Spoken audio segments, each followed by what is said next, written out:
Yeah, thank you. Thank you. Okay, can you hear me at this point?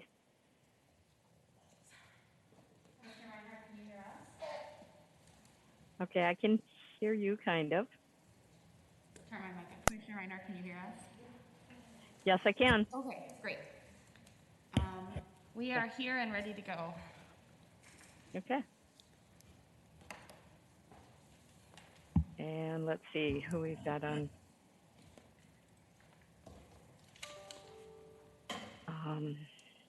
Is Commissioner McGuire on? Yes, she is. Yes. Okay. Thank you. Okay. Do you want to hit the gavel, Commissioner Matas-Castillo? We're good. Okay. Oh yeah. That's a good sign when I can actually hear it. Okay. I'm going to reconvene the Budget Committee of the Whole for Ramsey County Board of Commissioners. This morning we heard from IPR, and this afternoon we're going to hear from the Safety and Justice team. And I would like to point out that following this budget hearing, we will have our first of 2 public hearings. And again, okay, I should have had that right in front of me. You know what, we'll go ahead and get started, but in the middle of this, I will find the information. If people want to sign up ahead of time, basically what it comes down to is this. If you can call the chief clerk at 651-266-8014 and ask to be put into the queue for speaking, we will be taking those that have called in or signed in before. Also, as far as budget comments, there are many different ways. You can write a letter, you can send in email comments. All the public comments that come in will become part of the official record, and the commissioners and the county manager all have that information so that we can read it and make sure that it is kept as part of the public record. Okay, so I'm just going to go ahead, and that, by the way, the first public hearing then is at 4:30 today. So we will start out with, in Safety and Justice Service Team, Deputy County Manager Scott Williams will do an overview of the service team, and that can be found in your budget book on pages 208 to 215. And I will turn it over to Deputy County Manager Williams. Thank you, and good afternoon, Madam Chair and Commissioners. We are pleased to be here this afternoon with our Safety and Justice Service Team leadership to present our 2022-23 proposed budget and performance measures. A little background for our audience. The Safety and Justice Service Team includes the County Attorney's Office, Sheriff's Office, Emergency Communications Department, Medical Examiner's Office, Emergency Management and Homeland Security Department, and support for the functions of the 2nd Judicial District. I would like to thank the budget leads of our departments and budget analyst Todd Topol for their hard work in preparing this budget, and especially thank our outgoing service team controller, Serge Kovalchuk, for his leadership and guidance along the way. Serge has moved back to his home state of Washington and has accepted a position with King County. We wish him well and express our gratitude for his service to Ramsey County. Joining us today and taking over for Serge is our new controller, Holly Pratt, who we hired away from Workforce Solutions. We're excited to have Holly as part of our Safety and Justice Service Team, and she's already hit the ground running in her new role. This year's budget process has been more difficult than most. We continue to challenge our long-standing assumptions about how services should be delivered and to reallocate staff and resources in different ways.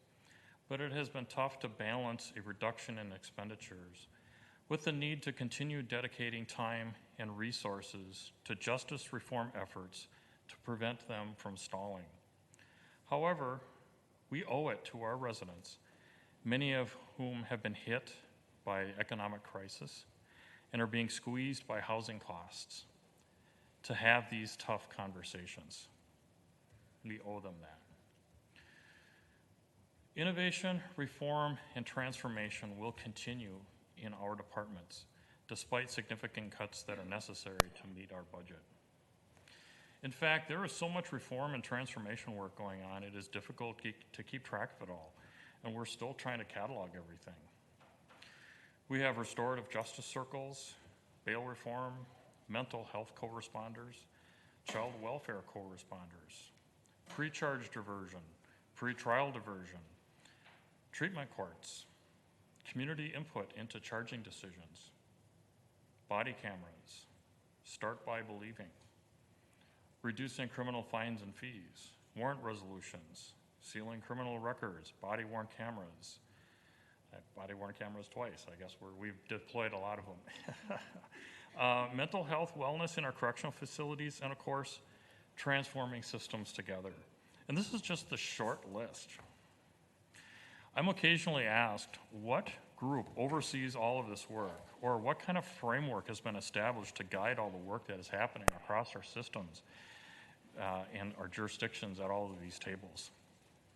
There is no formal oversight body or charter that connects these efforts, but we are seeing systems leaders and community leaders coming together and engaging authentically in a manner that reflects the following shared values: reducing racial inequities in our justice system, less incarceration and more community-based solutions, restorative practices that emphasize accountability to the community versus accountability to the state, a person-centered approach rather than just a caseload to be processed, recognizing past harm that has been caused, and enlisting community in co-designing those system changes.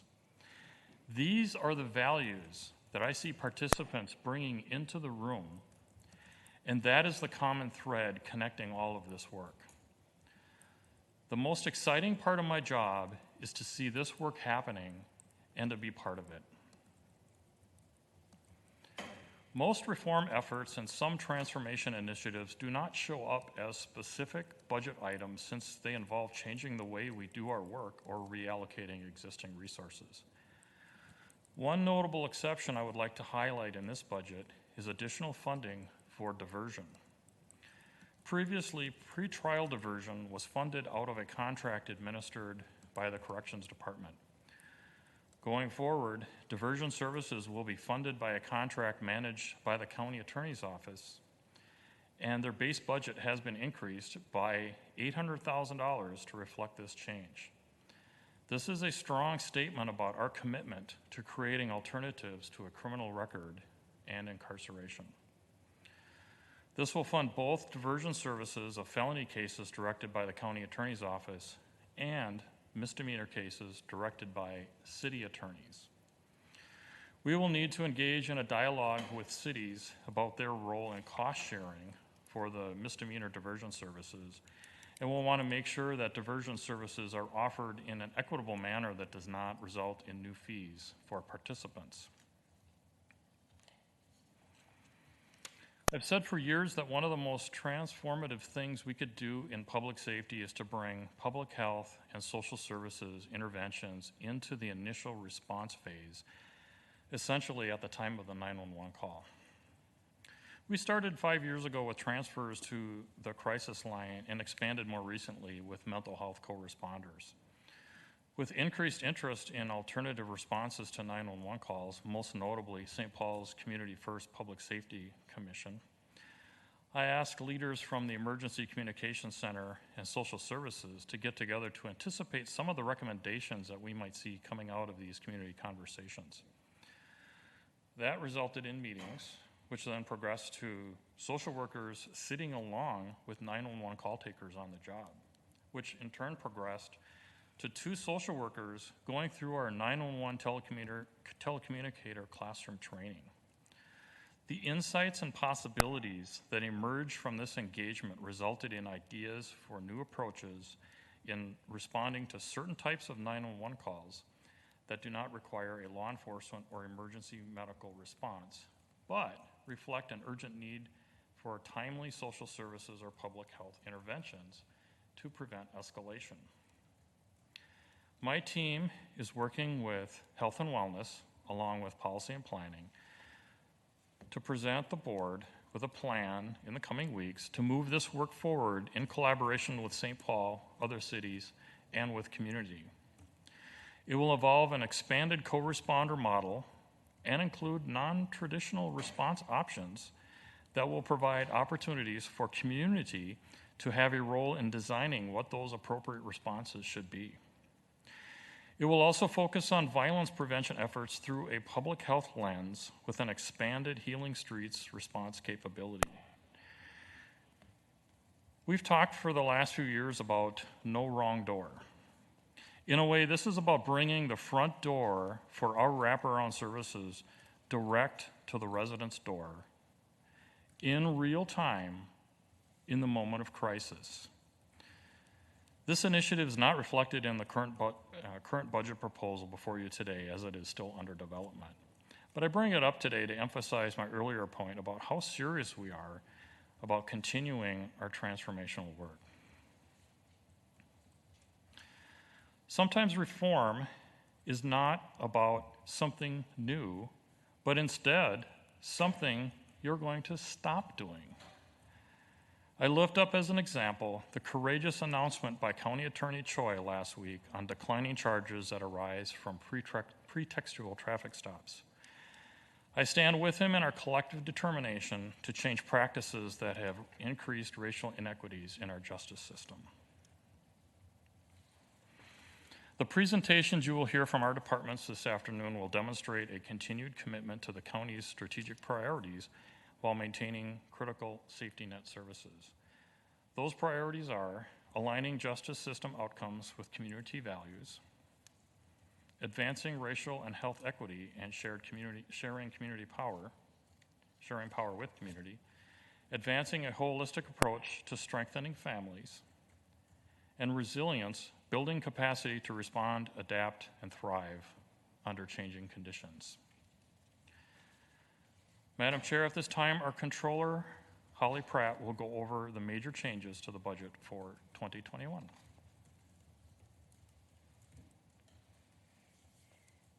Thank you, Controller Pratt.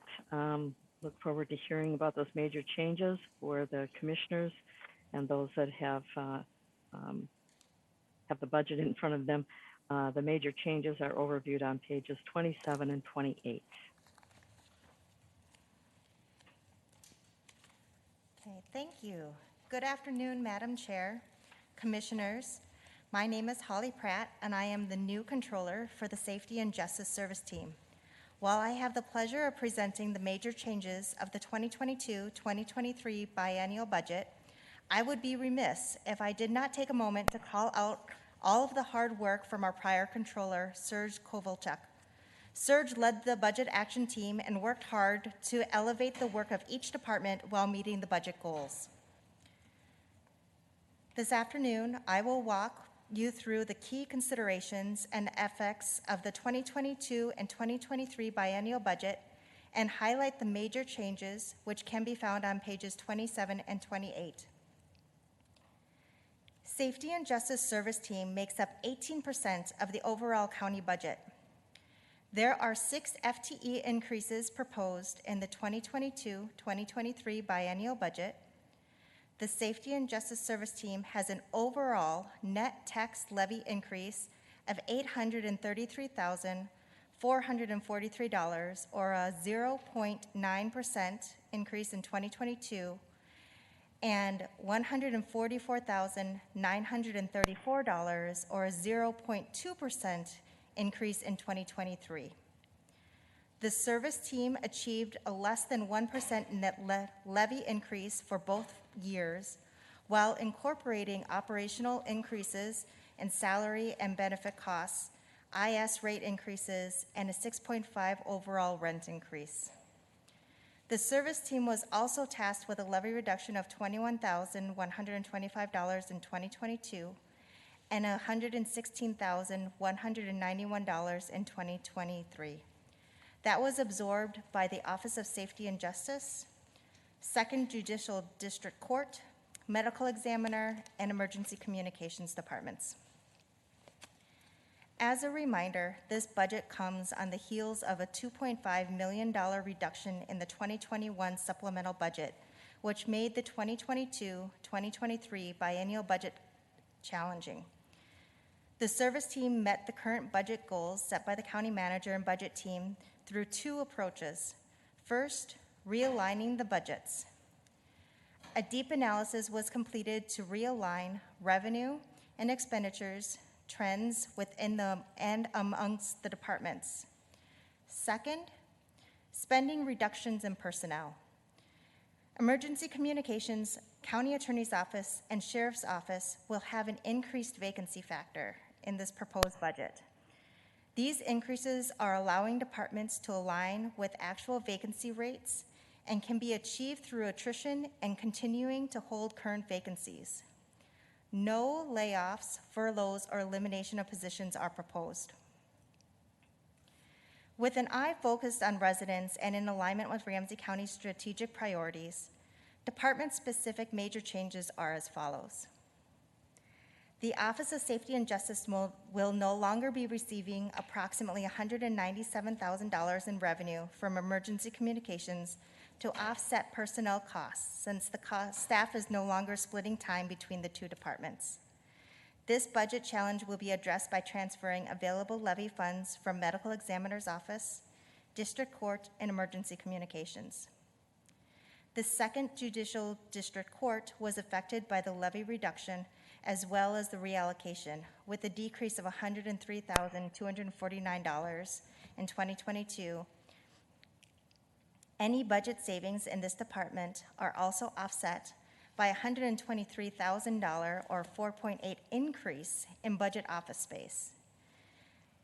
This is called out because it has a disproportionate impact to the budget, as the building and office space make up 68% of their budget. The Medical Examiner's Office was allocated a budget reduction and transferred additional available levy to the Office of Safety and Justice in the total amount of $25,022 in 2022 and $42,176 in 2023. Realignment of the revenue budget increased the revenue estimates by $261,719 or 15% in 2022 and $330,791 or 18% in 2023. We also realigned the expenditure budget, increasing expenditures by $243,797 or 7.8% in 2022 and $295,714 in 2023. Emergency Communications Center revenue is expected to increase by $666,000 or $802, and limited use funds from 911 fees received from Minnesota State. Levy was also increased by $150,000 and $390,000 in 2022 and 2023, respectively. The levy increase will eliminate the continued reliance on the use of fund balance and will be specifically used towards restoring the $500,000 annual contribution to the computer-aided dispatch capital equipment replacement funds. Contributions to these funds are required under the Joint Powers Agreement for Computer-Aided Dispatch, or CAD, agreement, but was cut in 2021 to meet spending reduction targets. The ECC has a net decrease in levy operating funds by $83,239 in 2022 and $168,000 in 2023 due to levy allocated reduction and transfer of levy to the Office of Safety and Justice. The ECC will hold a 2.5 vacancy factor, which is equal to about 3.5 FTEs. Emergency Management and Homeland Security is 63% grant funded. As such, they were held harmless for the levy reduction due to cost pressures in levy funded operations. The Ramsey County Attorney's Office was not allocated a budget reduction in 2022 or 2023, but the one-time $500,000 funding that was used to help alleviate the 2021 budget reduction was eliminated. The county attorney's complement is proposed to increase by 6 FTE, 4 of which are to increase capacity to respond to civil commitments, backlog of jury trial cases, increase data analysis capacity, support, child protection, and to fund a supervisor to support victim witness advocates and post-conviction justice initiatives. These 4 positions will receive one-time funding of $297,820 in 2022 and $300,771 in 2023. 0.5 of an FTE is added to recognize the expected grant funding from the Minnesota Department of Commerce for automobile theft prevention as part of the 2022-2023 biennium. And 1.5 of the 6 new FTE is unfunded, but will be covered by reallocating existing funds to support wage theft investigations and data privacy and compliance needs. The Attorney's Office is receiving an additional $800,000 for diversion efforts. Their vacancy factor has increased to 4%, which equates to about 10 FTE. The Ramsey County Sheriff's Office was not allocated a budget reduction in 2022-2023. The Sheriff's Office submitted a budget over the levy target by $4 million, or 8.3% in 2022, and $4.6 million in 2023. The following adjustments were made to the Sheriff's Office requested budget in order to meet the assigned levy target. First, revenue was increased by $975,239 in 2022 and $1,062,047 in 2023, with increases to revenue in custodial fees, transportation of prisoners, contract cities admin overhead, reimbursement for personal services, Minnesota officer trainings. Also included in this increase is a $500,000 revenue transfer from the Sheriff's Office inmate fund into the levy-funded operational budget to offset costs associated with fee collections that are being recorded in the levy fund operating budget. Personal services budget was reduced by $1,462,143 in 2022 and $1,474,252 in 2023. A majority of this amount is a 4% vacancy factor. This vacancy factor equates to about 12.5 FTE. Vacancy factor of 4% was selected for parity with other county departments and in alignment with Ramsey County Sheriff's Office 2021 actual vacancy rate as of June 2021. Temporary salaries were also reduced by $150,000, and intermittent salaries were reduced by $150,000 to align with the historical 3-year average. Other expenses, or non-personnel expenses, were reduced by $754,969 in 2022 and $734,742 in 2023. Reductions were made in many accounts to align budgeted spending to historical actuals. The most significant decrease was made to food services, about $490,000 and $470,000. Reduction to this account is to more closely align this budget to historical actuals and due to projected reduction in jail population. A reduction was entered into the other services account line for the remaining difference of $778,250 in 2022 and $1,329,907 in 2023. Notwithstanding these budgetary reductions and reallocations, Safety and Justice Service Team continues to focus efforts on the county's strategic priority to drive transformational change. Department presentations will go into more details of their important works and effects of the budgetary major changes. I will now stand for any questions. Thank you, Ms. Pratt. Are there questions regarding the overview? I think, Yes, one Commissioner of Carter the has a most- question, Madam Chair. okay, go ahead, Commissioner Carter. Thank you for such a complete set of information. Turn on your microphone. I think I will keep it on now. Thank you, Holly, for such a complete set of information. I wanted to ask, and I'm just not seeing it here, inside the county attorney's office, there's the one-time funding to respond to civil commitments, backlog of jury trial cases, et cetera. It is one-time funding.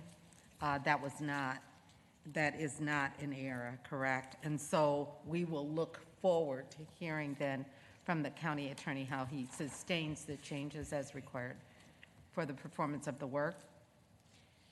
Correct. I got a Correct. nod from the Yes. county manager there. Madam Chair, Commissioner Carter, yes to that. And a couple other points I'll make on that. The 500,000, I'm actually going to quibble just slightly with one of the bullets, number 6, the first bullet about the 500,000 in one-time funding.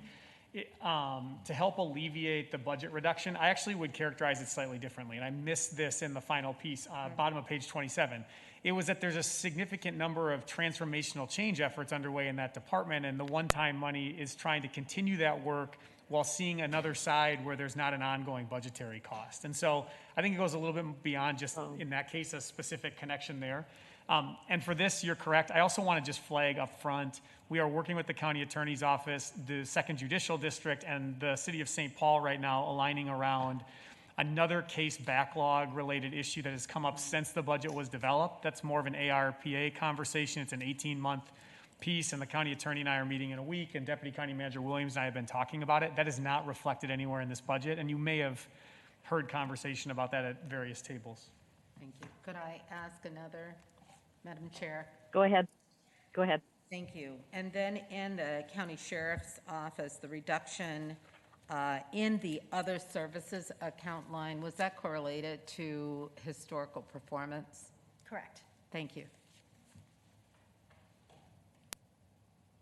Well, and I think that that is a common theme throughout our budget, not just in safety and justice service team, is that although sometimes when we look at it, it seems like, it's quite a difference, but throughout we have heard that it's based on historical averages, and so it's meant to bring the budget more in line with what we're actually seeing on the ground. Okay, I think what we'll do is we will go right into the different offices or departments, and we can ask questions specifically about those as we get to each one. If that makes sense, unless there are questions for Holly. Okay, not seeing anything. So Dr. Kelly Mills, the Chief Medical Examiner, will be presenting on behalf of the Medical Examiner's Office. This can be found in our budget books on pages 274 to 288, and I would welcome Dr. Mills. Good There you go. afternoon, Madam Chair. Good Hi. afternoon, Commissioners. Let me fix my camera. Pardon me for a second. Better? There we go. Thank you for listening to me today. I'm here for, obviously, the budget of 2022 and 2023. For the actual business before you that Ms. Pratt has laid out, I just want to reiterate that the Medical Examiner's Office has no shortage for 2022 or 2023, and we are not asking for more funding. Our FTE status is unchanged, and again, we are not asking for any more FTEs as well. What I'm here to update you on is kind of the status of what's been going on in Ramsey County that I know I've spoken to all of you before, and that's with COVID and the drug epidemic that's going on right now. The Medical Examiner's Office is deeply impacted by both situations and issues, and actually COVID has worsened an already well-documented epidemic in this country, and a surge of opioid-related deaths has increased since 2019 in just Ramsey County alone. As you may recall, the state had passed a law in July of 2017 for prescribing physicians to take 3.0 hours of controlled substance continuing education in their 60 hours worth of credits for maintaining licensing, On August 1st of 2019, the state also passed a new law about the limitation of acute pain prescription opioids and their use for the limited both in duration and the supply of the opioids to 7 days only. At that point in time, we were all hopeful that this law would have a significant impact in our opioid and drug deaths. Here in Ramsey County, deaths due to opioids have been increasing annually since 2014. The laws did impact opioid deaths. Heroin and prescription opioids like morphine, hydrocodone, and codeine used to be the biggest problem. Today, this is not the case. The laws did help with decreasing deaths due to prescribed opiates, and there was an actual decrease in 2018 due to opioid deaths. However, opioid deaths are now mainly due to black market fentanyl and fentanyl analogs. Deaths involving opioid drug toxicity have been increasing since the 2018 decrease. And opioids now comprise 65% of total drug deaths. In 2019, consisted of 75% of the total drug deaths in 2020, and currently for 2021, opioids comprise 76% of the total drug deaths. With fentanyl and the fentanyl analogs, or illicitly made fentanyl, being the biggest component of the opioid-related deaths, Ramsey County has seen a marked decrease in heroin-related deaths between 2020 and 2021. Opioids aren't our only issue here in Ramsey County. Methamphetamine also is, again, historically has been trending upward and is consistently trending upward. And this has been going on also since 2014.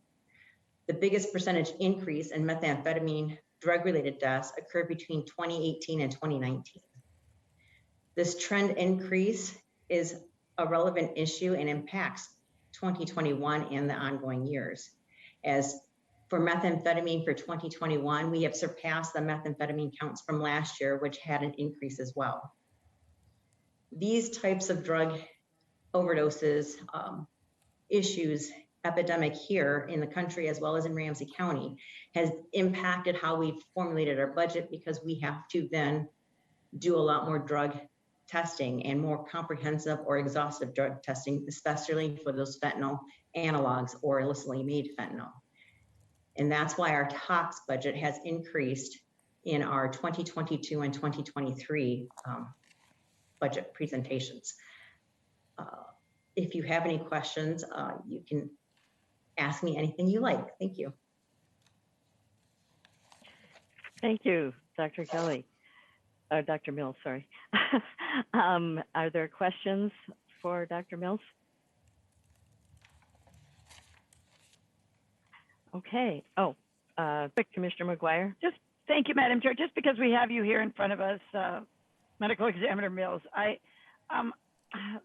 do we have the capacity to handle all the people that you're needing to see? I mean, I know that some counties just don't have capacity, but are we doing okay with our capacity to handle the unfortunate deaths that occur? Are we doing okay with that? I mean, yes, all tragic, but okay. Yes, we do. Okay. Thank you. Thank you for that. I'm not sure, there's not a lot of questions here, obviously, but one of the positive things that I know your office has undertaken is the organ donations. And I would like to have, something good come out of something bad. And so could you maybe overview that a little bit so that it's not all sad? Sure, Madam Chair. Yes, our office has worked very closely with LifeSource, which is one of the main organ donation companies in Minnesota. And our organ donations have now a seamless effort between our office and their office. So they get every death that occurs and comes through our office, whether they can be donored or can't be donored because of issues with either cancer or infection, illness, or decomposition, to be quite honest. they get to see everything, and our numbers have increased in this short period where we've had this now seamless transition between LifeSource and our office. Madam Chair, Thank you. Commissioner Carter has a question. Commissioner Carter. Thank you, and this isn't a big question, but I appreciate having you here with us today. Microphone on. It is on, actually. I appreciate now having we you can here with hear you. us. Wow, can you hear me now? Yes, we can. Oh, I just need to speak up. Thank you for being here with us today. I appreciate the performance measures that you've shared with us and your performance on those measures, which notably assures that you are meeting the needs in our community in these ways. I also wanted to highlight that you've been working with us in the Safety and Justice Race Equity Action Team, certainly a small part of the county, but making a difference in these areas which are so important to us. And thank you for that. I participated in a visit, and at the visit, I also happened to meet a young man who was either an intern or a new full-time employee, a diverse young man who had just shared with me at the visit how important it was to him to be able to have this opportunity in this non-traditional area, you know, where he was absolutely a non-traditional participant, and the hopes and designs he had for his future as a result had changed very, very positively. I also want to reflect on number 3, which is the percent of staff, including physicians, who identify as people of color or indigenous, and knowing the difficulties that you have when you have a very small team and how a small number can make such a big difference. Just if you have any thoughts that you can share with us with respect to the work you're doing with Safety and Justice Race Equity Action Team and any prospects for future engagement of diverse staff. Yes, Commissioner Carter. We are reaching out with Safety and Justice. However, our platform has to be kind of tagged along to the Safety and Justice platform because our small office in and of itself does not have the workforce available to go out to the community quite like the other departments do. So our kind of go-to, I guess, setting is we try to reach out, and Ms. Krob, the chief investigator, reaches out to the other departments, and we try to get these joint type of community outreach programs. We haven't done it since COVID, but I know there are talks for it coming back very soon, and that's what Ms. Krob has been doing for our office. So we will participate when those opportunities arise. Thank you very much. Once again, great appreciation for the work you're doing. Thank you. Thank you. If there are no further questions for Dr. Mills, then we will move on. And thank you very much for coming and for providing information and answering our questions. Thank you. Okay, next up, we have Judd Freed, the Director of Emergency Management and Homeland Security. This budget can be found on pages 289 to 302. And earlier today, I don't remember who said it, that no one could have foreseen this pandemic coming, but I remember when Judd stated, I think it was during the SARS concern way back when, and he said, it's not a matter of if, it's a matter of when. And so Judd was the one person that saw it coming, didn't necessarily see the timing of it, but clearly this is something that has happened in the past, and obviously is happening to us right now. And so, Judd, the knower of all, it's your turn. Knower of all. Thank you, Madam Chair. I just made that up. Well, I do appreciate the opportunity to, I guess, stand up in front of you all again. I have and continue to be very grateful for the opportunity to serve people of Ramsey County, and particularly to work for this board. it's been a heck of a year though. But before I begin, I just want to make sure that I take a moment to recognize a couple of people. Serge, who's no longer here online, and Kirsten Rauer over at our budget and controllers, and because they did an amazing amount of work. And my newest employee, who I hired in the midst of COVID, his name is Kyle Barzan Hansen, and they did like 90% of all of this work for me. And while we were, our office is rather small, and so I don't know how we would have gotten anything done without those folks. And I also really appreciate Holly, who's taken the time to try and learn who we are, and apologize in advance for her having to cope with us as we go forward into the next year. Emergency Management, Homeland Security, our small agency, touches on every single county agency, all of them. And we also touch every single one of our municipal governments. All but the city of St. Paul are actually part of our common county planning agency entity. We develop a single plan, and we work together to ensure that we use a common language as we go forward. The city of St. Paul takes the time with us to kind of marry our work together so that we are pretty much hand in hand. And this, again, paid incredible dividends during the remarkable things that happened, since March 14 of a year ago. We are not, as you know, and I particularly want to take the opportunity to say this during a budget situation where we have people who watch more frequently. We are not a law enforcement or regulatory agency. We don't do any of those things that are often associated with, quote, Homeland Security. We're analysts and planners and policy people who design and support every effort in Ramsey County to prevent, prepare for, respond to, recover from, and mitigate against disasters from whatever those causes might be, whether it be terrorism or tornadoes, disease, or drought. We analyze the risks that our county face, both for general and specific hazards and vulnerabilities. We work to address the critical reality that it's not just the physical impact that gets to us, it's also the emotional and psychological impact that these risks pose. And it's our job to try and cope with those in a way that helps our community not just survive an event, but to thrive afterwards. And we try very hard to do so without being in the limelight. And while I appreciate, the knower of all, we help. A colleague of mine used to refer to it as hero support. We're not the folks out there doing all the hard things. We're the people out there trying to make sure they can do the hard things by taking care of the other things, the things that fall through the cracks, and trying to make sure they get taken care of in a way that is hopefully transparent to everyone.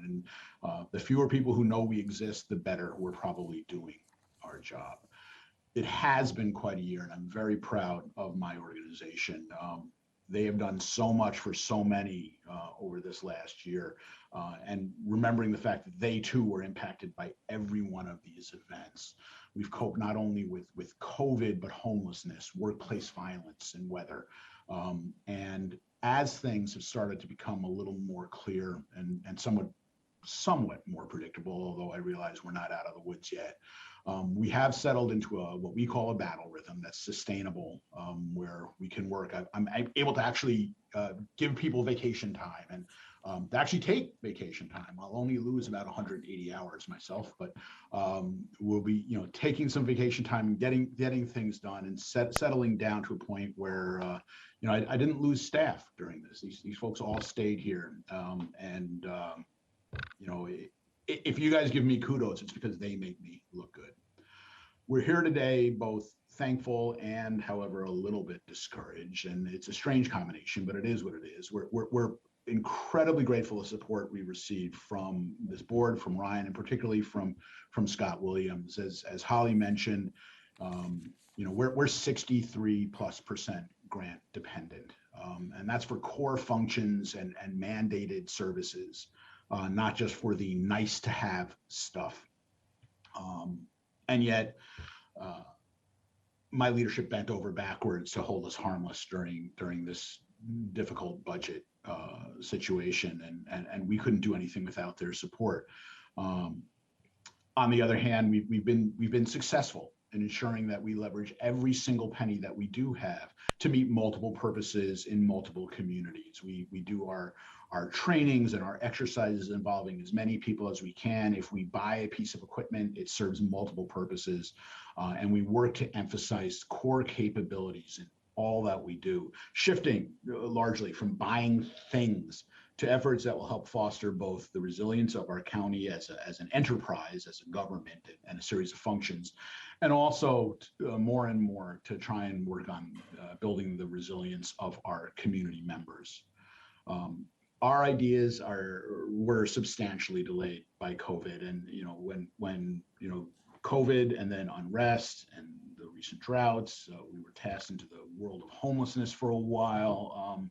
These things delayed a lot of the things that we wanted to accomplish, but it didn't cause us to forget any of them. And we've applied some of the things that we normally do. So instead of having the ability to do everything we want to do by ourselves, we've been concentrating on working with other agencies and entities that are already established to at least begin the efforts that we want to do, and to try and find out that what we do will work. So we're working closely with public health. We've worked closely with research and others to try and enhance the benefit and make progress, even while we slowly seek to get back into a sustainable rhythm that I think we have finally reached. Some of the most critical things that we're working on going forward, kind of initiative investments, I guess I would call them. The most critical of all of those is to enhance community resilience to all hazards, not just the terrorism or just the tornado, but the resilience, which is a function of a community's own capacity, our mitigation efforts, our adaptation to changes, and the preparedness activities we have. We're working to build and help develop so that the individual member of our community is less likely to suffer during a disaster. And that means working with other agencies to make sure that people get services that they need. It means that after a disaster happens, being out there in the community, trying to find out what's there. And it means that before the disaster, being out there in the community as well. And that's the part that we haven't gotten to yet ourselves. But fortunately, the county has put a lot of other people in place who are out in the community, and those folks are always willing to work with us as well. So we're not standing still, we're just not running as quickly as we would like. The capacity that we want to build are the strengths and attributes available to everyone, from businesses to individuals to county agencies, to not just survive, but to thrive after a disaster. And our mitigation efforts are directed to decrease the impacts of what is unpreventable before things happen. One of the ways that we are coping with the need to do more of this mitigation work is I've shifted one of my FTEs to primarily address those issues.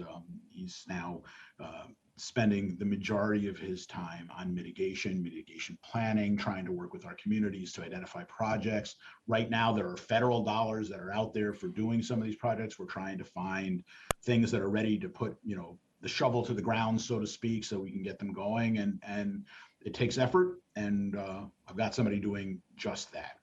On the preparedness front, we're continuing to emphasize our continuity of operations and continuity of governance stuff.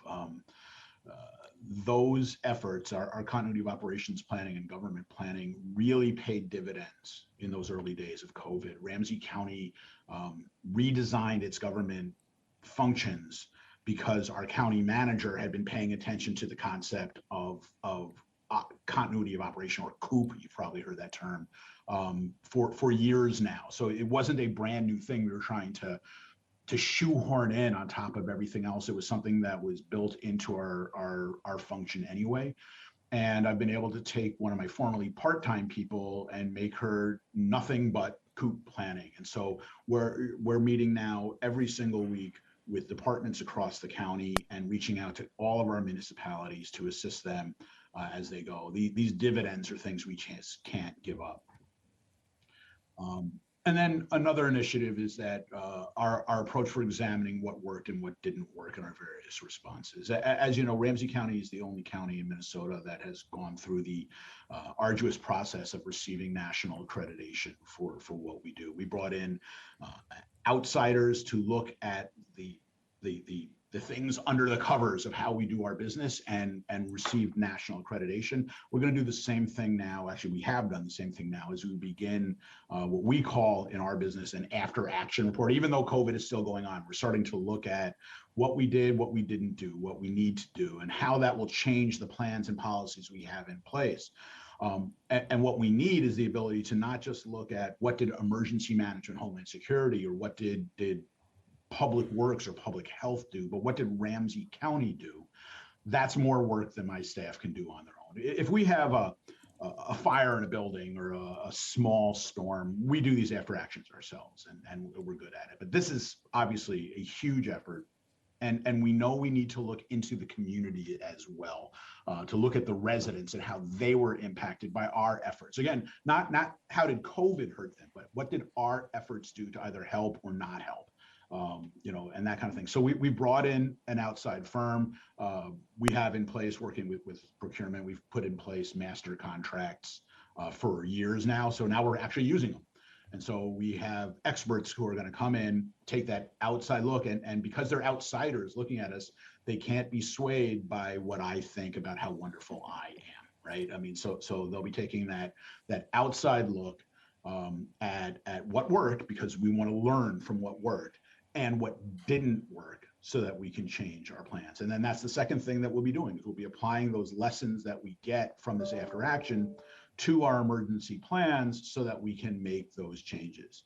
As each of you who have been chair of the board know, I meet with you for some time and we go through the basic parts of the plan. But our plan's been pretty static and pretty successful, fortunately, for a number of years. But the world has changed. And so the plan has to change to meet the world.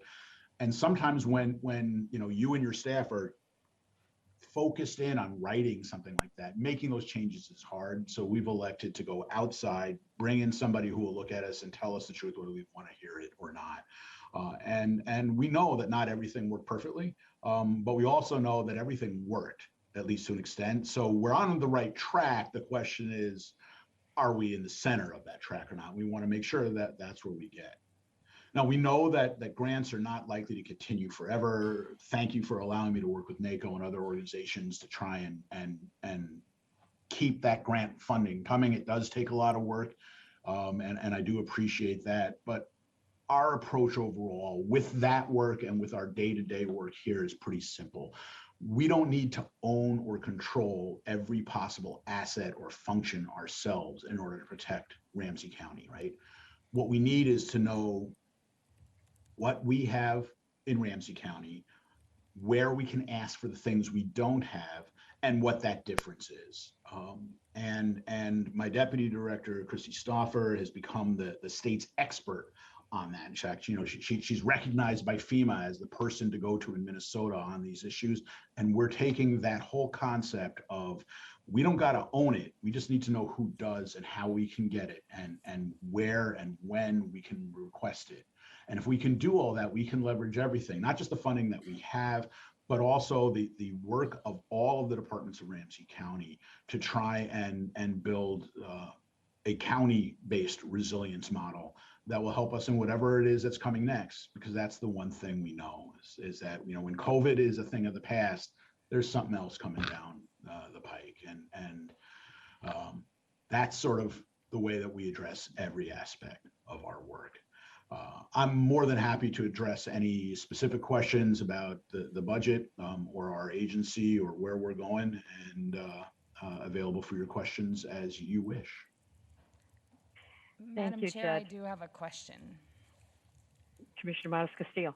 Thank you, Madam Chair, and thank you, Judd, and thank you for your work. It's the time in these that your doom and gloom outlook pays off for all of us, and so we're glad that you are able to sustain that kind of outlook. As we talked with the strategic team yesterday, thinking about how they're always looking toward the future and what opportunities are there, we appreciate you always looking toward the future to see what could go wrong, and to make those preparations to mitigate those risks. I'm wondering, as we have seen amongst the pandemic, also our climate change action, and what activities that you have planned for mitigating those risks as we're seeing more and more severe weather outcomes. And we know that the impacts of severe weather, whether it be heat, cold, wind, rain, or snow, will have disproportionate impacts, especially on our communities of color and people in poverty. And so wondering how you're using your office to help plan in partnership for those activities in Ramsey County. Madam Chair, Commissioner, thank you for that question, actually. And I actually mean thank you for that question. Most of the time when people say thank you for that question, it's, oh my God, I can't believe it. But that actually is sort of one of the key things going forward right now is one of the ways that we've approached it is we sort of realize that Emergency Management, Homeland Security, the division, we don't set the national policies about whether or not we should drive electric or whatever. We're not going to fight the battle of whether it's anthropomorphic or natural, whatever. We're going to fight the reality. The reality is that our climate is getting tougher to deal with. And we live and work in a urban county. That means that we're built up. The impacts of heat, of rain, of things like that are more significant here than they might be elsewhere because of lots of different factors out there. And we have a substantial number of people who are less resilient to that due to the various social vulnerabilities out there. People who are at or below poverty, who are living in housing that where there's a lot of people in one unit, things like that. These things are all impacts and impacted by the change of our climate and weather. So you may or may not know Karma Cumlandier is one of my staff members. She has been working really diligently to address issues of heat islands at the moment. And she and I are working on projects to try and figure out, is there a way that we can work with our municipalities to address the heat islands that form? A heat island being an area where the actual air temperature at the area where people are, so like, at the 6-foot-ish level of height, is so much warmer that there's an impact on health, right? And again, I certainly as a human being care about why, but like as a person working for Ramsey County, it's not my job to change the why did this happen. It's my job to try and figure out what can we do about it, because our residents will suffer. And whether or not you believe in anthropomorphic climate change or not, the fact of the matter is that we are seeing greater levels of heat, greater wet shifts or swings in our weather than we have in the past. I can tell you that in my backyard, I live in a suburban area, but in my backyard, I had an outside air temperature of 46 below zero this past winter. I had an outside air temperature of 103 degrees above zero. Right? That's a huge swing. If that was one day above 100, no big deal, but we had a lot of days above 90. And we were quite fortunate, believe it or not, that because of the drought, while we didn't have agriculture to be quite as injured, we didn't have the severe storms that might have come about beyond that. A lot of times when you pump that energy up, the storms could have been worse as well. So we're looking at things like, are there ways that we can partner with some of our higher education institutions, and they actually are, we're working on agreements now, where they can go out and do some what's called dry bulb measurements, where they can actually look at the heat islands for us so we can adequately map them.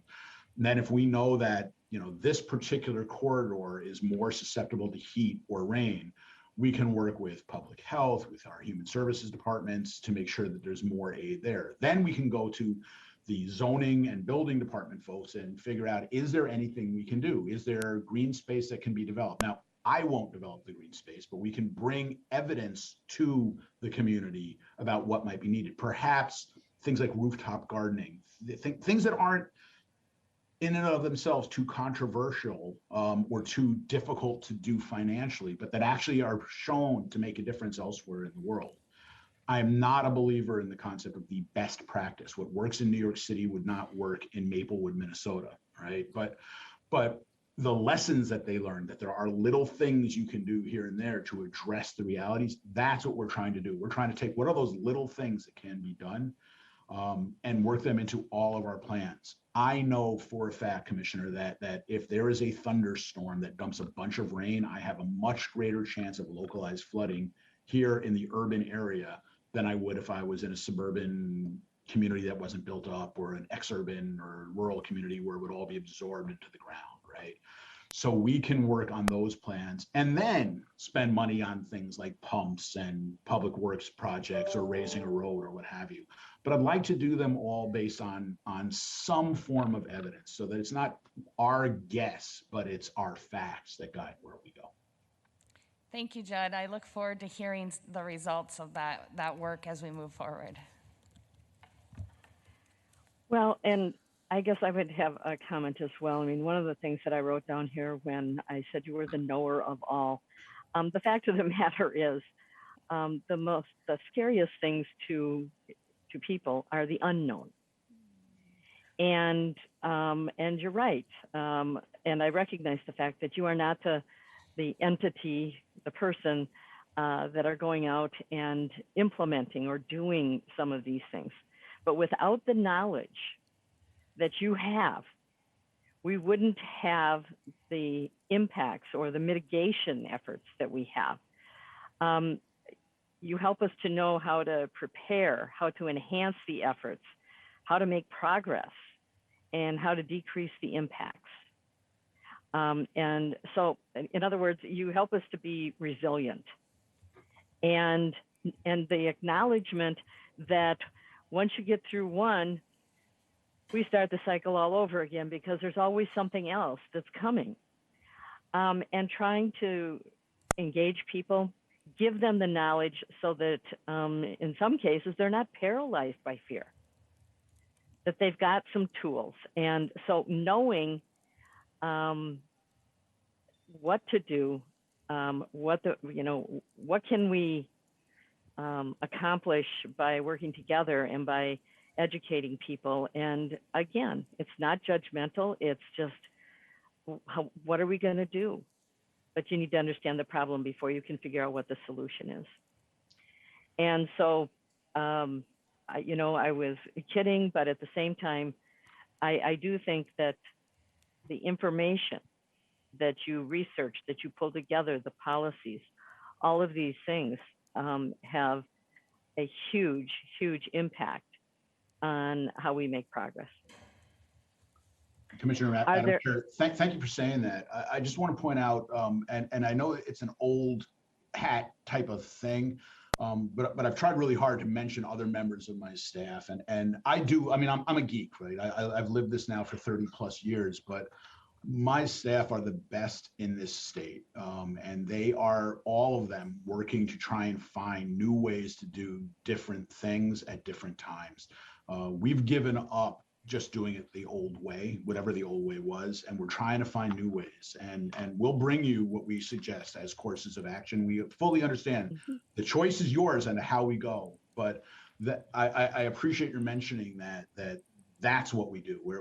We try and find a way forward, whatever that way happens to be, and bring you the evidence to back it up so that you'll continue to have faith in us as we go forward.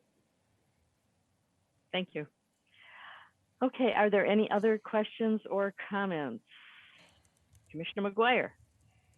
Thank you, Madam Chair. I just have appreciated these last few conversations. I appreciate my colleague, Commissioner Metis-Castillo, bringing up climate change and your comments, Commissioner Reinhardt. And Judd, it's always great to have you in front of us, because we get to talk about how amazing your work is and your department's work, and how grateful I am that you have a national and an international presence.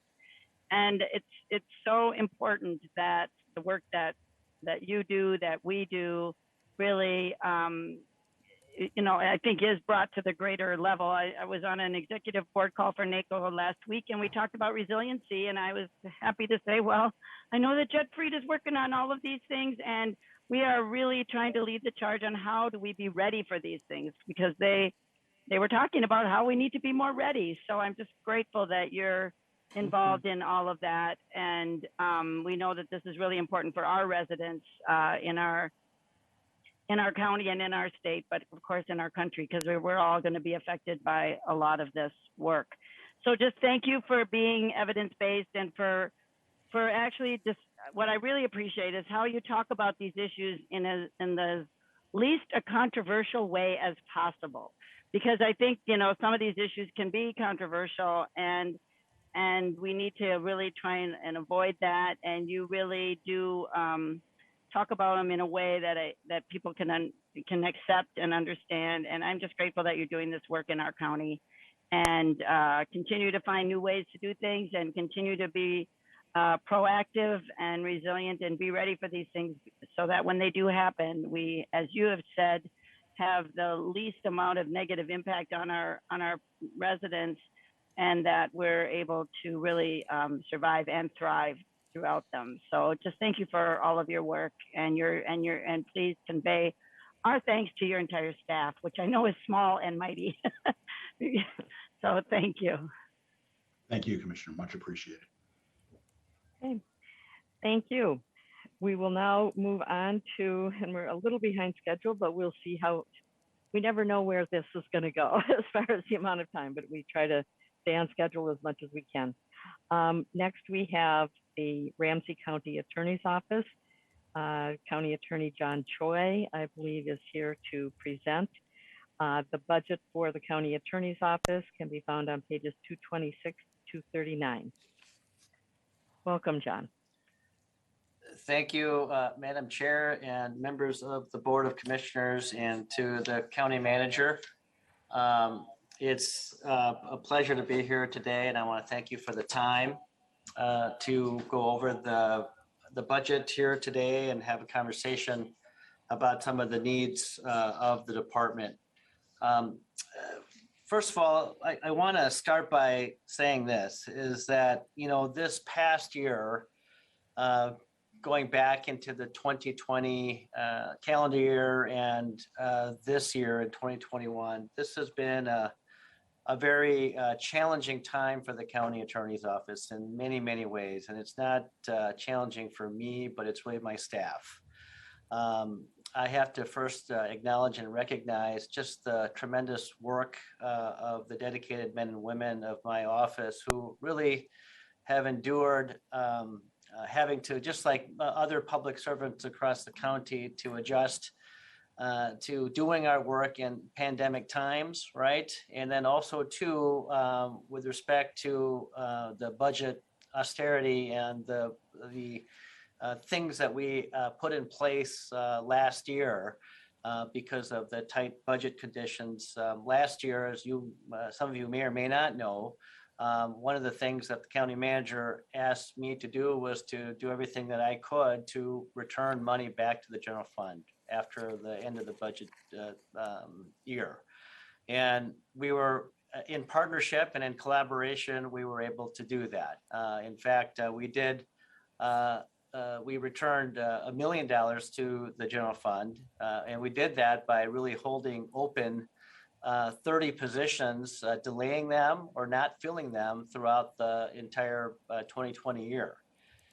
And in many ways, although we might have accomplished that goal, and I can put a check on what I was able to do for the county, it came at a cost. It came at a great cost, I think, to really the staff in my office who had to have less colleagues helping them do the work. And I just want to credit them for just the extraordinary effort that they put in last year. And as we put together the budget documents in March, there are a lot of things that have now changed in many ways as we try to deal with the impacts of the pandemic. It is becoming more clear about the dire situation that we have in our office to meet some of the challenges that we have. One of the biggest challenges is that if you can imagine what it might look like for, let's say, in the felony case management, you know, during the entire time of the pandemic, the police never stopped submitting cases to us. In fact, the last 2 years, and I think this year too will prove to be true, that it's the highest amount of cases that we have received from the police during my more than a decade in office.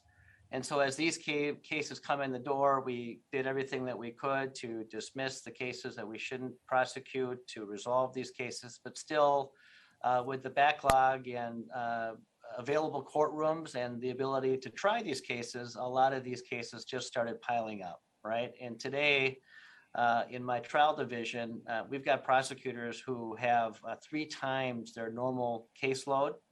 And so that's just really unsustainable. And so I have reached out to the Deputy County Manager, Scott Williams, and also to the County Manager to discuss these issues. We have a meeting coming up on Monday. But I wanted to just, I think today is not necessarily the day to go into some of those details unless you wanted to do that. But I think there needs to be further discussion between the county manager and myself to understand these, because at the end of the day, our justice stakeholders, they're all being resourced to do it. So the strategy to address the backlog is to have more judges and more courtrooms and more public defenders available, right? But we don't have that. And so what's happening is that judges are competing for prosecutor time, which is kind of interesting because it used to be that judges would be competing for public defender time. Because if they're doing one trial or one hearing over here, they can't be in multiple places at once. So I appreciate the spirit in which the county manager has come forward to meet me to have these discussions so that we'll have them. But that is a dire challenge that we have. And I needed to say that out front because I know that a lot of my staff are listening today because it's been clearly said to me and made clear that we've got a huge problem in our office right now with workloads. We've half of our paralegals have quit in the trial division, and why wouldn't they? Because if you think about what's coming up or coming due in the future, it's not a pleasant thing.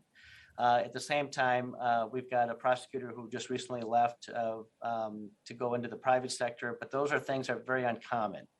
And I think that if we don't take corrective action, I know that there's going to be more challenges ahead for us. And I appreciate, I know the spirit of the relationship that I have with all of you, which is to work in partnership to kind of resolve these issues. I also have issues with the budget that has been proposed to you. I believe that there are structural gaps in this budget that I still want to have conversations with each of you, as well as the county manager. I know that we'll continue to have them. And I'll kind of talk a little bit about that as I kind of go through my budget presentation. But I don't mean to start on a dire note, but this is kind of the state of where we're at. And I'm really asking you in partnership, because we have a record of working together to try to resolve these, that we can work on these types of issues. I think in many ways, if we want to be able to continue the transformation and to do this work, I mean, just because in justice transformation, when cases come to us and we're thinking about trying to do restorative justice, or we're thinking about trying to divert these cases, it takes a human being still to address these types of things. And so I appreciate the past support, but I really need your involvement and help as we go through this budget process between now and the end of the year. And together, we have a lot to be proud of. I've always said that I have felt in the past that in this county that I am one of the luckiest county attorneys in the state, because I have a great support and collegiality from my elected Board of Commissioners, working in collaboration. And together we've done a lot of things. I mean, we're leading the way in so many ways, not just here for Ramsey County, but in the state and for the nation, about how we work with our communities to enact a better version of justice and justice transformation. We're also changing the role of what a prosecutor should be and what a prosecutor should do in terms of the context of how we administer justice in our communities and how we achieve better versions of public safety. Over the course of the past 7 years, we've had a remarkable reduction in how we use prison in this county. We've had at least a 47% decrease in 2013. And as I mentioned, we are changing that role of the prosecutor to be more fair and just, to be independent, to not be a rubber stamp of cases that are submitted to us, and to exercise our power, which is the discretion that we have to think about how these cases should be handled in the criminal justice system.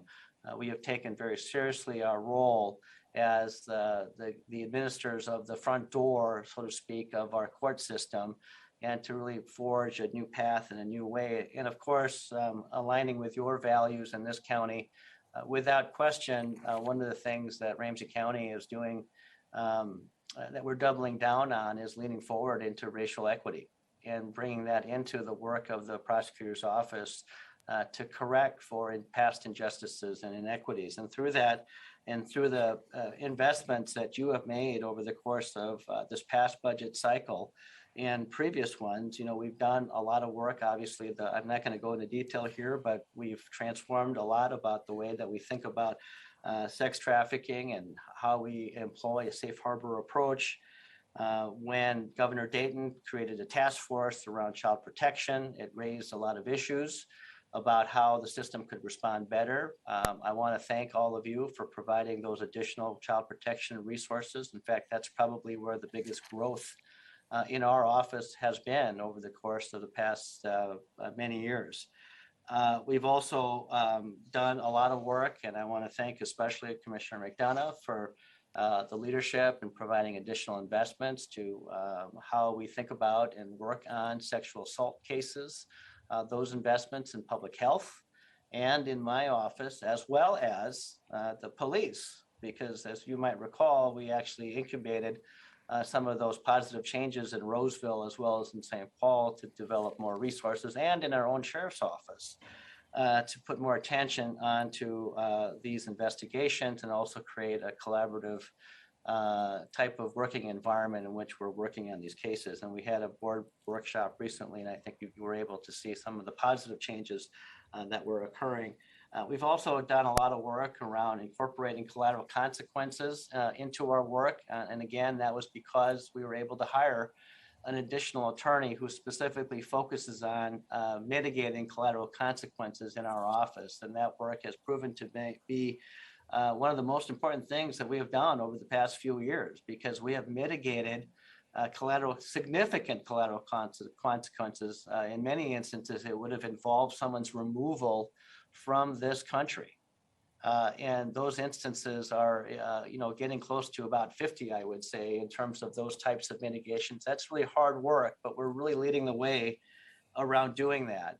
We're also leading the way around prosecutor-initiated expungements, where we take the initiative to help people as opposed to waiting for people to apply on their own for expungements. And so we launched Help Seal My Record back in 2019. And then this past year in 2020, the Attorney General's office made it into a statewide program, which is really great to see the role of the prosecutor change instead of being passive as it relates to addressing some of the after effects of a felony conviction to help people get on the right track. We also started a sentencing review a unit in our office by hiring somebody again. And again, it was because of the resources that are available, that are made available by you to do that work. So that work began in earnest in February 1st. And we're partnering with For the People and other organizations. We've created an advisory committee, many of whom are justice impacted.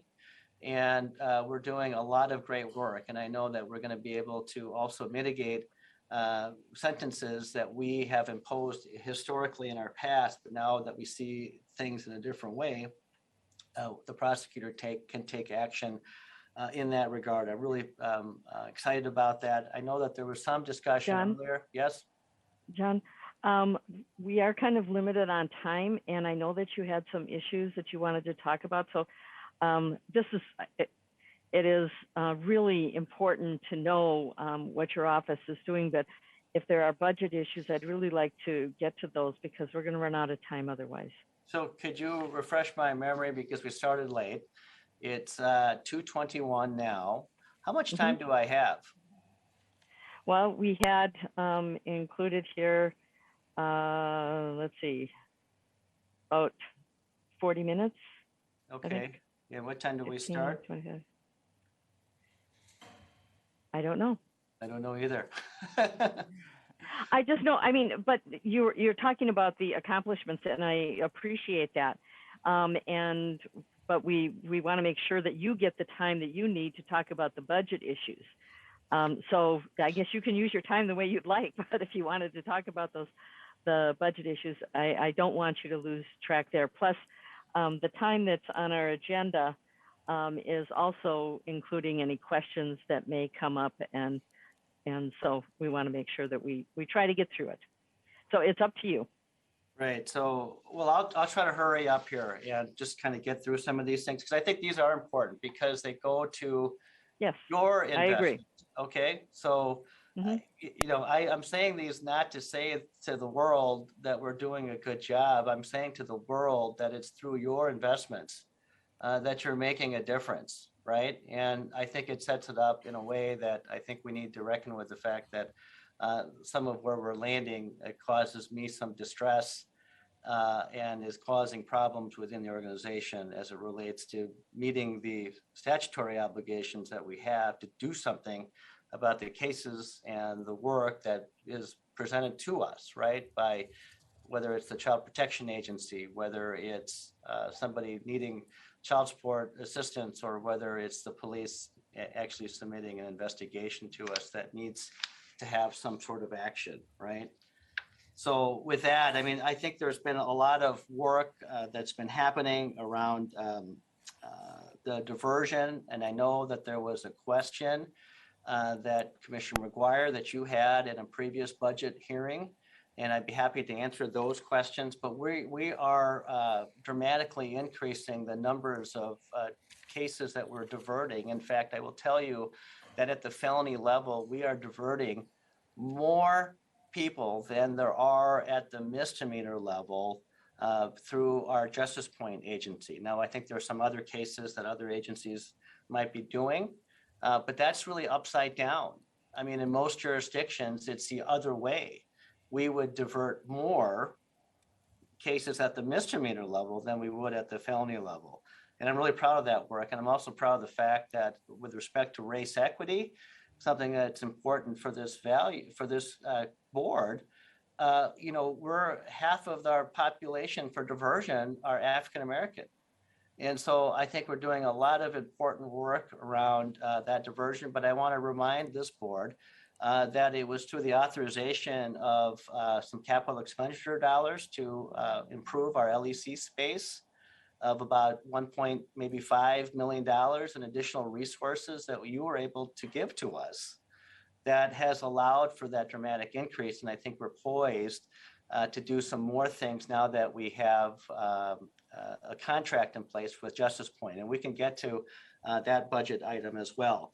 And of course, there's a whole bunch of other things relative to the pandemic response that we did together in collaboration with other justice partners to reduce jail population, which is another big budgetary issue of this board. Today it's at 291. We've had it as low as 175, but as all of you know, historically, we were above 400. And so I think there are some conversations that we need to have around the budget about that and how do we continue that work. But I want to make this very clear that a big part of that, to get to those types of numbers, the prosecutor has a very, very critical role in doing that, right? We're also doing some really groundbreaking work in our Youth Justice Division group.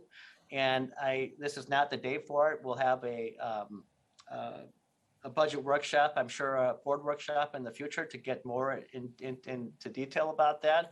But again, that work is really transforming the way that prosecutors do their work in collaboration with the community and really co-designing something to build something that will be better. But through that, I think that we're going to end up getting better outcomes. But again, to do that work for each one of those cases in which we've been working with the public defender, it's increased our workload, right? Even though the cases are going down, we have to spend more time getting to know the individual, the young person and their family who stands accused of whatever the situation might be. And so this type of work is really important moving forward, but I just want to make this really clear that in order to continue to do this transformation, there has to be a recognition that investment does have to be made into the county attorney's office to do this type of work. And a lot of great things, again, also in child support, where we're looking at interest, suspension of licenses, credit bureau reporting, but really to really focus on what the community is wanting, a less harmful way to enforce our laws. Child protection in our civil litigation division, all of our divisions have been doing extraordinary work. And I think one of the things that I prioritized from the very beginning was to do the affirmative litigation. And we're going to be having some conversations in future board meetings about the opioid litigation. Because again, that's going to yield tens of millions of dollars potentially back to Ramsey County to work on a number of things that we can come up with from a policy perspective. So I look forward, we have to get there first, but I look forward to maybe getting there at some point, right? And so I've told you about the backlog that we have at the very outset. We've got many prosecutors who have tripled their caseloads. And but one of the issues with respect to the structural issues in our budget is that the way that I feel about this, and I don't mean to, I'm not really complaining because the county manager and I have a good relationship. So my goal here was not to come to the table and to say that this process has been bad or anything like that. Okay. I mean, I could have. But what I want to say to you is that, I am not happy with the recommendation that has come to you. And it's my greatest hope that we can have a continued dialogue about this and that I can engage all of you and the county manager to continue to talk about how to address some of the structural deficiencies that I see in the budget. Because as we think about the actual cuts, we didn't really identify like where the positions are. So we're infusing some temporary dollars into our organization. And I think that based upon some of the conversations that I've had with the deputy county manager, that we're probably going to add some additional temporary positions. But at the same time, we're taking a cut to our base budget. So what I fear is that I'm on this road to budget instability moving forward by, again, adding one-time dollars to fund temporary things. And then at the same time, undercutting the base budget. And at the end of the day, the net amount is $500,000. And I will point out that I believe, and I think that the county manager would agree as well, that over the course of the past few years, I have been one of the greatest partners of you and the manager to think about how to address the budget challenges that we've had. My vacancy factor used to be about $180,000 or $152,000. Today, it's $1.15 million. I gave that up voluntarily. That's a 648% increase in my vacancy factor. Ryan O'Connor asked me to do it, and I did. We've also absorbed cuts last year, right? And thank you, because the cut last year was $1 million, but I said I'll absorb it. And Ryan made it better by saying, we'll put in $500,000 of temporary one-time dollars so that it's not so drastic, right? And then this year, I'm being asked again to cut. And at the end of the day, it comes out to where the disagreement lies. It's about $500,000, where I just think that structurally, we've got major problems. And I don't know how we continue to do some of these budget or the rest of the transformation work, and at the same time address some of these issues. Now, of course, you could put one-time money into it, and maybe that's a solution. But at the end of the day, it's not a structurally sound or sustainable one moving into the future. So, and then on top of that, we've also got this issue relative to the diversion. And I know that more conversation needs to happen. But I didn't raise my hand and ask to say that I wanted to be the person that administers our diversion contract. We had an organization, Project Green Man, that did that, and Community Corrections was responsible for that. But They clearly did not want to continue to do diversion. They wanted to focus on pretrial services. We said that's fine, but I wanted to make sure that the budget would recognize that the whatever the contract amount would need to be fully funded. And you did indeed fully fund diversion because this was a very expensive model that was chosen. I think it's for the right reasons. You've already approved that. But in this budget, I'm a little bit unclear about how we have that fully funded. The contract says $800,000. I believe that there's a $200,000 gap. The county manager and I are going to need to have conversations about how we're going to actually collect this revenue that I think has been put into the budget, but I haven't been involved with that conversation. So that's another loose end that I think needs to be reconciled. So I think with that, I'll stop, and maybe it's a good time for questions. Thank you. Well, I guess I would like to call on the county manager since much of the information that's been provided, or the deputy county manager, if they're willing. And then we can open it up for, unless Commissioner McDonough, would you like to go first, or do you want? Madam Chair. Okay. Go ahead. Sorry. Thank you. Thank you for the opportunity. I'll try and address a few of the questions, and I appreciate the conversations the county attorney and I have had since he submitted a memo. At the beginning of the budget process, he and I have met since then. I would dispute a few of the characterizations, particularly where we ended on diversion. John, I have to just respectfully disagree a little. I remember when the conversation started with corrections, the county attorney's office, the deputy county manager, and myself before COVID, we all sat together on how we were going to do the selection and what we were doing. There was going to be a $1.6 million need to increase funding. Collectively, we brought a request for board action into the county board that they approved, and we committed on the back end to fund it sustainably, which has now been requested in this budget as a part of general levy funding going forward. So on that particular point, I do believe we're fully funded, but I want to acknowledge if there has been a cross up in the way that that information has been communicated, I apologize for that. And I pledge to work with your team to make sure that's clear. That money is in your base budget in the county attorney's office. It is in the corrections budget as well. And that is an increase of $800,000 on the levy to provide those services. In that, I also want to point out a really important point the county attorney raised that is important going forward about misdemeanor diversion. We need to have additional conversation across the community about misdemeanor diversion, and the county attorney has led impressive results around felony diversion, and there's some opportunity that we have to go farther with our cities. That conversation started with he and I and the city administrators right before COVID, and it got tabled. And there are opportunities there to really help shape a system. And I want to underscore that point because he's been a leader in that space. On a broader level, without going line by line, and we can go wherever the board would like to go, I would note this. This was a challenging budget, and there's no denying that. We did give the county attorney some one-time money in addition to starting him at a 0% levy target as a part of the process, whereas other departments actually had to start at a negative number.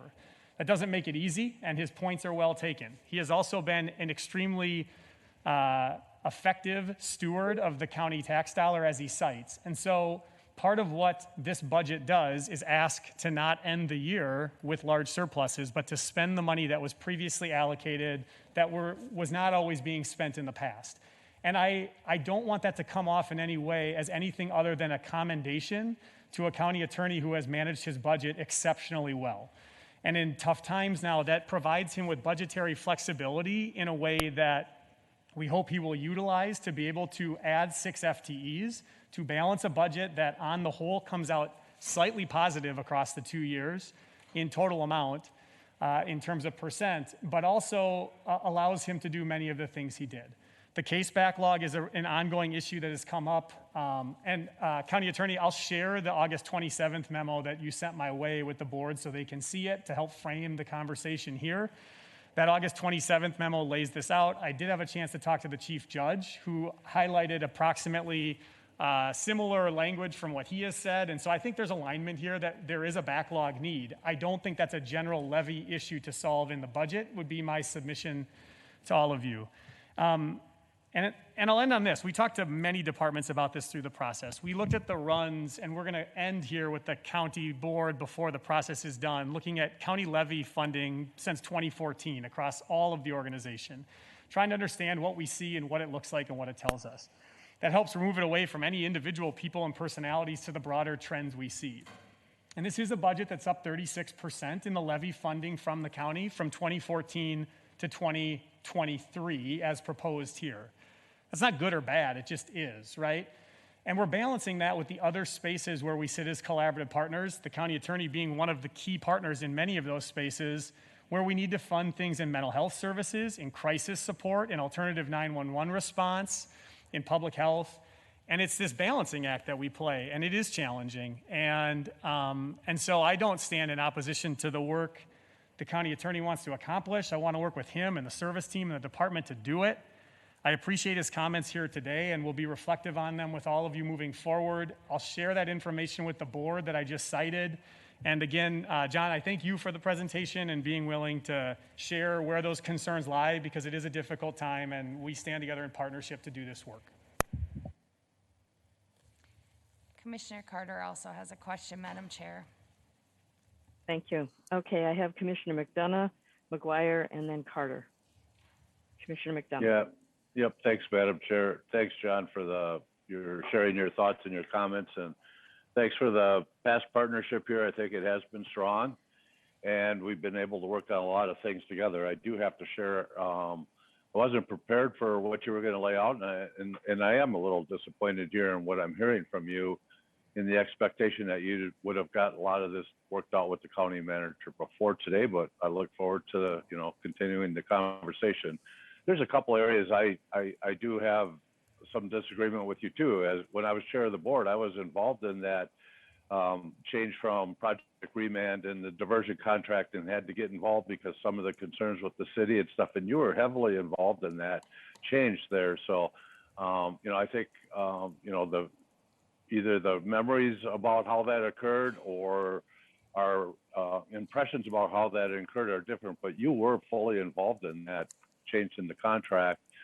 And then you suggest to us that this transformative work is going to be difficult to move forward here without more money in your budget.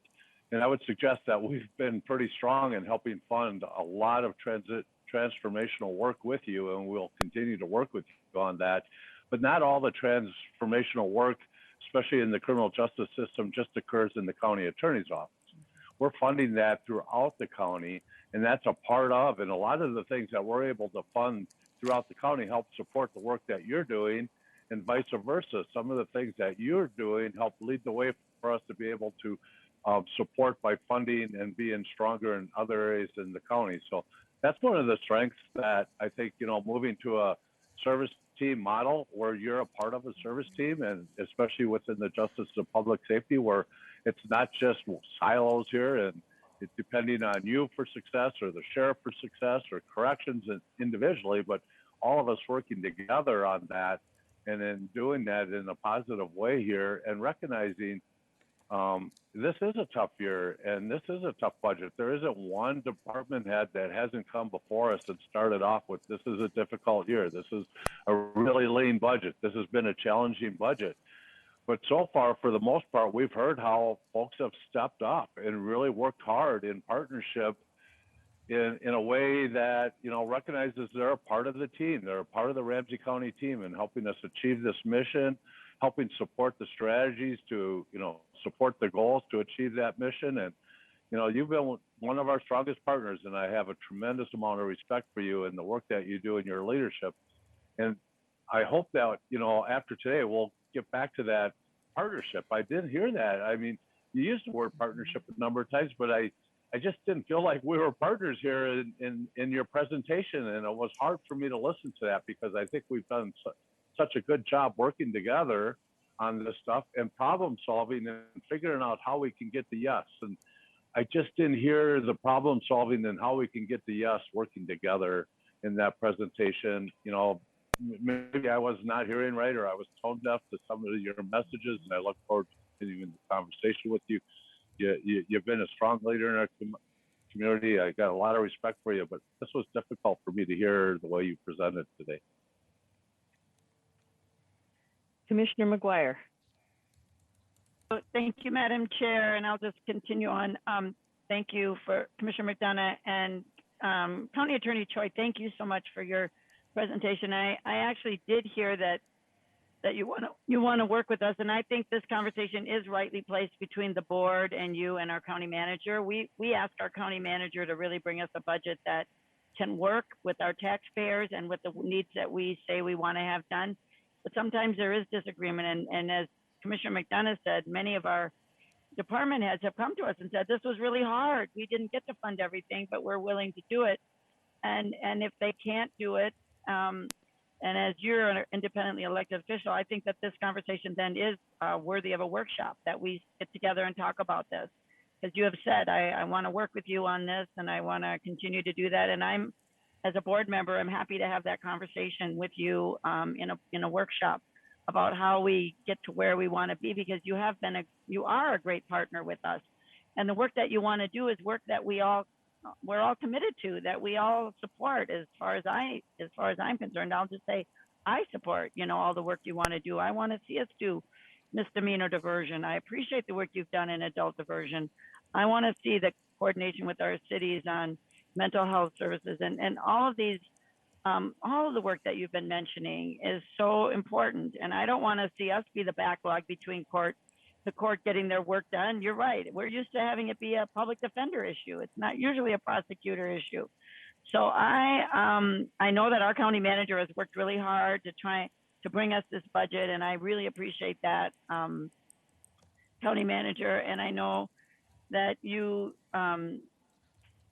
County Attorney Choi, have really worked hard as well. So I think it's worth a workshop that we come together and say, okay, what else do we need to do? And I just want to acknowledge that we do hear this from all of our departments. I wanted to acknowledge from Judd said, this was a tough year, and it's discouraging, because I think he wants to do more. I mean, everyone that come before us wants to do more work, and I feel like we need to acknowledge it's one thing to say how great everybody's doing, but we do acknowledge the pain and the frustration that our department heads are having in that they can't do everything that they want to do.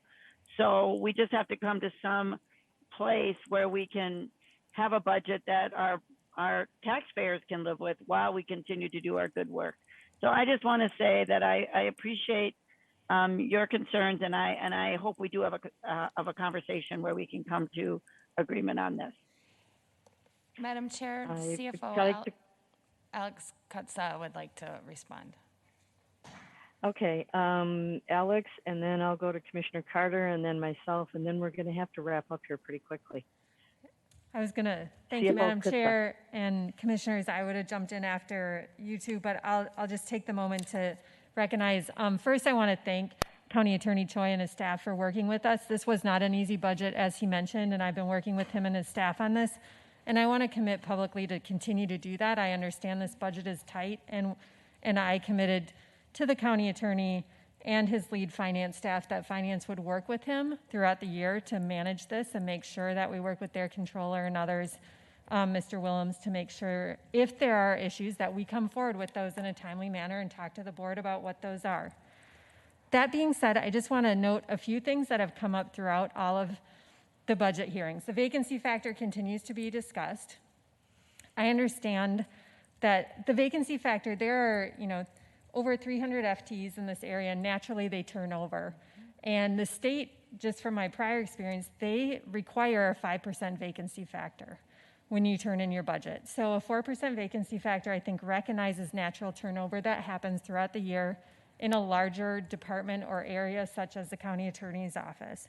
So I appreciate the county attorney came along with that, but I also think it's a good budgeting practice.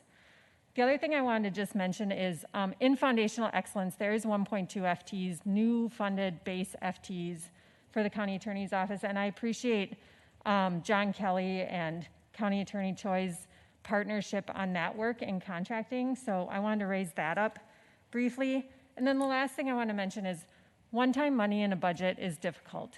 It's not a best practice, but for a lot of reasons, but it works in certain circumstances. And there's one-time money in this budget there was one-time money in the last budget, and I want to continue to work with this board, with the county attorney and others to see how we don't use one-time money continuously to deal with these issues and try and figure that out. So with that, I'll pause, but I wanted to clarify a few of those things. Thank you. Thank you. And actually that eliminates my need to say anymore. So Commissioner Carter. Thank you. You're up. And I too appreciate our finance director's comments with respect to areas which we may consider differently, including the vacancy factor, which can account for ordinary turnover within the period of a year. But I too am troubled with the difference in our interpretation of the overall budget as to whether there are cuts, as to whether we are able to complete the work that is required as a part of this department's responsibility. And I also appreciate that you have been a partner in this work, County Attorney Choi. I've had the opportunity here on the board to work with you in many circumstances, and I know that we don't always disagree, but we are typically able to find that place of accommodating each need and being able to move the work forward. I'm confident that we are going to be able to do that, even though it did not come to us in that fashion today. It's September 14th. We have a budget that we will need to move forward in the last month of the year. We understand it differently, and we have time to be able to produce documentation and have the discussions so that we can create our common understanding of the work that we need to do together. With great appreciation for your leadership, the work of transformation, your engagement with community, your focus on equity, with great appreciation, we also are struggling together to manage to a budget which impacts all of our community. And we are working to ensure that we're collaborating across our departments, making certain the work can proceed. And that is what we want to do. So I look forward to designing that set of exchange of materials, documentation, potential workshop within this period of time that we have to agree and to move the work forward.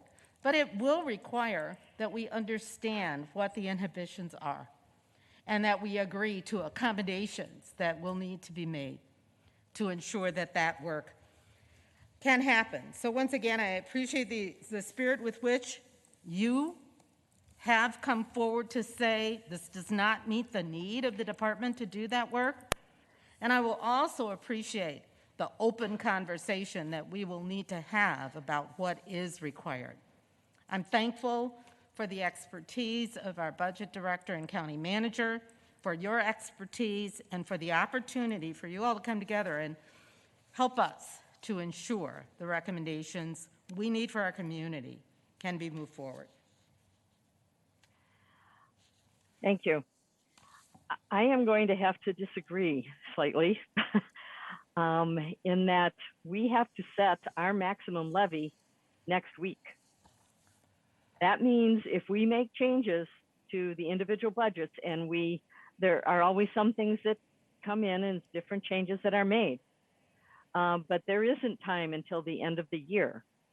And so we can get information, but I think that the way to resolve this is not in this budget, but with the, and I know that CFO Kutza is absolutely, well, she's a woman of her word. Absolutely. And has in the past when there is an issue that comes up that we need to deal with in real time, that she has no problem bringing that to us and also bringing solutions. And how can we get this fixed? And sometimes that means we have to put in additional funds in the year, during the year of the budget. And sometimes it's a matter of moving things around. And so I think that the issues that have been brought up here today are very legitimate, and I appreciate the partnership with the county attorney, but I don't want to set up the false expectation that this budget is going to change or increase significantly, because if it increases, something else has to go, and everybody has worked so hard on this. I guess, and the fact of the matter is, the $1 million that was turned back, I mean, that was based on historical surpluses that you had. This wasn't something that was a cut, it was a surplus. And granted, you gave that and we appreciate it, but we are all in this together. And so it's historical, and that's the case throughout all of the departments. It's not just yours. So the 4% vacancy factor, as was stated, I think at the very beginning of our budget hearings, was based on the actual costs and the actual vacancies that have taken place across our departments. And so some are a little bit different depending on their size and what they do, but generally that is accepted practice. So, and I guess finally, the one thing that did surprise me was your comment about diversion, because we've known each other for a long time. And I remember having, shortly after you were elected, having a long conversation about how you felt diversion should be in the county attorney's office. And we were doing all kinds of different things at that point. So obviously things can change, but I do know your commitment to doing that work. And the issue is not about doing the work. The issue is about the budget. And I understand that. So we can work through this, but I really do believe the commitment from CFO Kutza and the county manager and this board, we have supported the work that you have done. We have figured out ways to make it happen. I don't think there's any department head in this county that is happy with what has ended up coming forward, because it is tight. It is incredibly tight. We knew when we did the 1% or 0%, last year, that we're going to have ramifications this year, and we're all trying to deal with that. So workshops, yes, I think that's incredibly important as we move forward. Keeping up to date on what's happening with it, and having the CFO, the county attorney, the county manager, deputy county manager come to us as we are going through next year, that is going to happen. We know it's going to happen in other areas as well. But you have that commitment. You know that we support the work that you're doing, especially the diversion work, the trying to keep people, especially youth, out of the justice system to the extent possible, because we know the negative impacts on that. And how can we make that better for everyone? So your commitment is not being questioned in any way, shape, or form. In fact, we're commending you on the work that you are doing.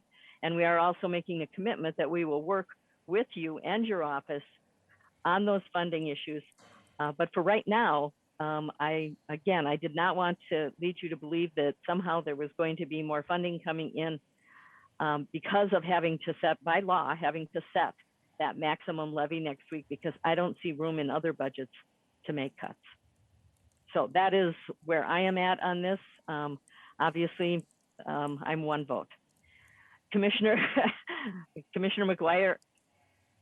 Thank you, Madam Chair. I just wanted to say that we're about to head into a public hearing at 4:30 where the public thinks they can weigh in on this. So I don't think we want to say that this budget is not, I mean, otherwise, why are we hearing from the public? No. So I think we do want to hear from the public on what they think. So this budget is not necessarily set in stone. Otherwise, we wouldn't be hearing from other people. So we are open to hearing comments from the public, because we're about to do that in a couple hours. So I just wanted to rephrase that a little bit, that we are open to comment from the public on how this budget is framed. I understand. And is that, I always thought we did it early. Do we not have any leeway in when we set our maximum budget? Do we have to do it by next week? I thought we always did it a little early, but we have to do it by next week. We have to set it by. And then we can, I mean, we have to be maximum. We can always come in below it if we wanted to at the end. So if we set it a little higher and still came in below it, that's an option for us, but okay. So I that just wanted to is- confirm that. Okay, Yeah. and I appreciate the fact that you called me out on that, because as far as the public hearing, what I was trying to get across, and it was specific to this budget, is if we make a change, a significant change, and we have set the maximum levy, because we can't have the workshops before that. If we have set the maximum levy, to add to one department, we would have to take away from another. So, but absolutely, the maximum levy does not mean it's how we spend it that we decide by the end of December. And so the budget can change. We just can't change the amount that we're going to raise in the levy. Yeah. Thank So there are two very different things. So the budget hearing is absolutely to get input to decide how that money is spent. But what we have to decide next week is how much money can be spent, and that's based on the budget that we have before us. But as we all know, it has changed every year, but that maximum does not change. I will also note that you are correct, that there are a number of other entities. We have traditionally set the maximum based on having our budget hearings prior to that date. Because to us, the truth in taxation, although it's not called that anymore, but truth in taxation was you don't set it artificially high and then go lower to make it look good, which is, we could set it higher and cut it from there, but that is not the way we have done our work. And so if you say we're setting it early, we are deciding on that maximum levy, and we believe that that's what it is. We and we wouldn't set it at that if we hadn't gone through these hearings, because I think you will probably note that most budget hearings in other local governments are going to take place after that date. I am proud of the fact that we do that, because we're being honest and transparent with our constituents about this is the maximum levy. So again, budget and levy are two different things. I was talking about levy. The budget I'm sure that there will be changes as we go forward, and the public is a very important part of that. But I'm so glad that you mentioned that, because I can see where it would be taken that way, and that is not, I was talking about levy and what we were required to do by statute. And our county attorney shook his head yes, that we have to do it next week. So we've got that. Okay, we do have to move on here. We are not going to have time for a break unless we can take 5 minutes, because we've got, actually we're behind. Madam Chair, if we could just take 5 minutes quickly and get right back to it. I think we need to. Yes. I need a 5-minute break too. I need a 5-minute break, but can we let County Attorney Choi make any final remarks? I mean, I feel like we at least owe him that much. Like, if it's his budget, do we let him make just a couple and then you can take a 3-minute break. Yeah, right.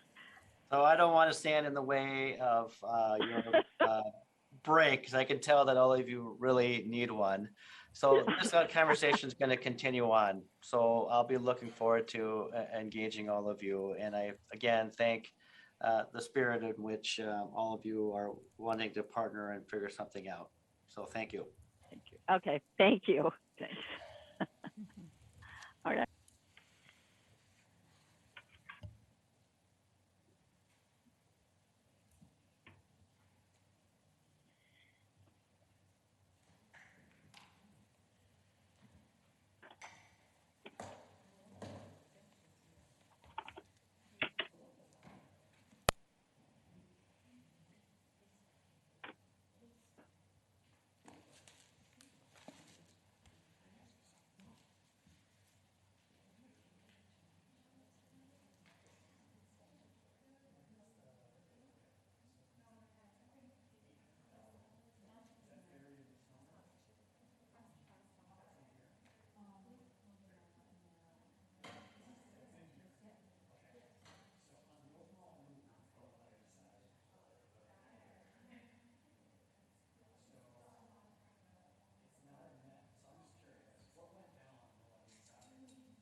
we're still, mics are hot.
Other commissioners get back online. We are ready to go. Not yet. Okay.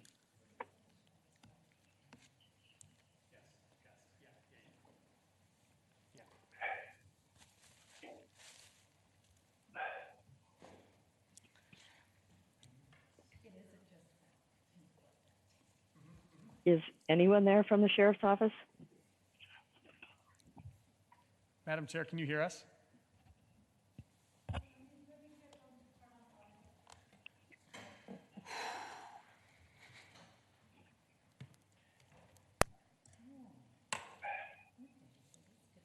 If it's unclear, I'd actually just switch that deal back in the final budget.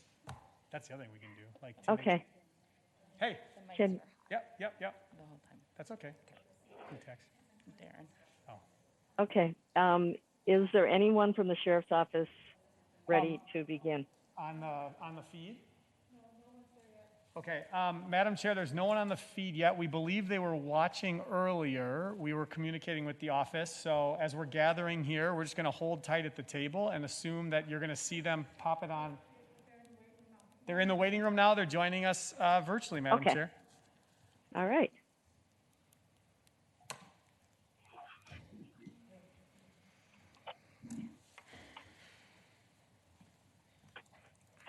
Okay, I think Commissioner McDonough, I can hear you breathing, so I think you're here. I'm here. Okay. All right. I'm going to call the Ramsey County Board of Commissioners Budget Committee of the Whole back to order. We are a little behind schedule, but we will try to make it up because we have a 4:30 public hearing, the first of the public hearings. So I would, the next up is Bob Fletcher, Ramsey County Sheriff. The budget is on pages 240 to 253. And I would like to make some comments prior to that presentation, because I think, quite frankly, I want to make sure that we stick to budget issues as much as possible here so that we can get through this, because I know that there are a lot of issues. And so I guess what I'd like to do is really kind of level set as far as what we're going to be talking about and the important topics that I know are out there for us. And I'm going to make an offer right up front as well. but specifically today is about the budget and management.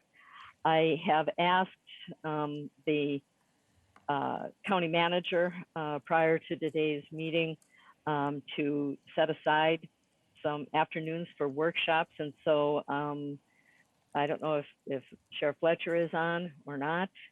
I hope he's planning to join us.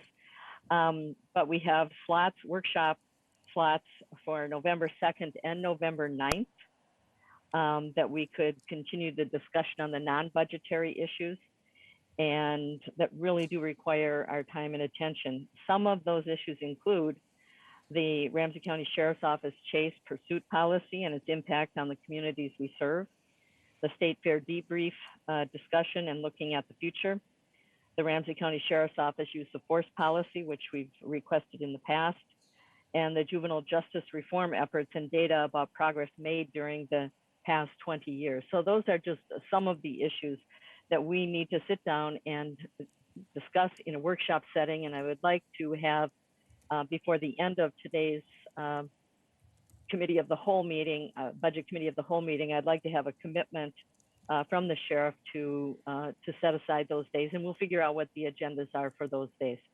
But I think it's important to note that, we received, the county board and the sheriff's office, very familiar with this. We received written summary information from the community conversations last year with the Ramsey County Sheriff's Office, Trust, Accountability, and Transparency is what it was regarding. And we also received written information and a verbal briefing from a law firm regarding the legal review of the RCSO's constitutional and statutory responsibilities. And it should be noted that the county manager's proposed budget aligns with and fully funds duties that are assigned, that we've discussed in the legal review. But we also acknowledge, and it's the same with every other budget as well, and I've said the same thing with every other budget as well, is that this budget will not allow for all discretionary projects, in this case, that the sheriff would wish to see and do if resources were not a constraint. And I think that's, again, the case for every single department. There are things that we want to do, that we feel the need to do, but there are constraints. And so we have to get the best outcomes that we can, residents first, within the budget that we have. So I think, again, what we're going to be trying to do here today is to focus in on the budget, and as presented at the information that we have before us. Again, the county manager's proposed budget is on pages 240 to 253, and we will try, I'm going to do my best to get us somewhat back on track. We can't make up all the time, but we have to make up some of it. And we want to hear everything that the sheriff's office has to say. And I guess, again, I would like a commitment by the end of this budget hearing to those workshop dates, November 2nd and 9th, because there are issues that we need to talk about. We need to rebuild trust, and we've talked about that before in the past. And I'd also like to know if Sheriff Fletcher is going to join us today. Madam Chair, Commissioners, good afternoon. My name is Kyle Mested. I am the Director of Administration for the Ramsey County Sheriff's Office, and will be presenting our 2022-2023 budget during this hearing. Is Sheriff Fletcher going to be here? No. He's choosing not to participate? The sheriff has asked for me to attend, as I'm most familiar, as me and my staff work extensively with this budget. Okay, can you make a commitment that he will come to the workshops? Because we really want to hear in-depth answers, and I'm sure he's got questions for us. We're trying to rebuild trust here. County Attorney John Choi, I'm sure, had other people working on his budget as well. Every other department head, director, deputy county manager worked with the staff and the county manager's office and the budget office, and they actually took the time to be here. I am very disappointed that this budget, which we care about public safety, that it's not important enough to him to show up. Okay, maybe the Irish is coming out in me. I better not let Jim talk. because he's more Irish than I am. But I think it's really, I have full confidence in your ability to present the budget, Kyle.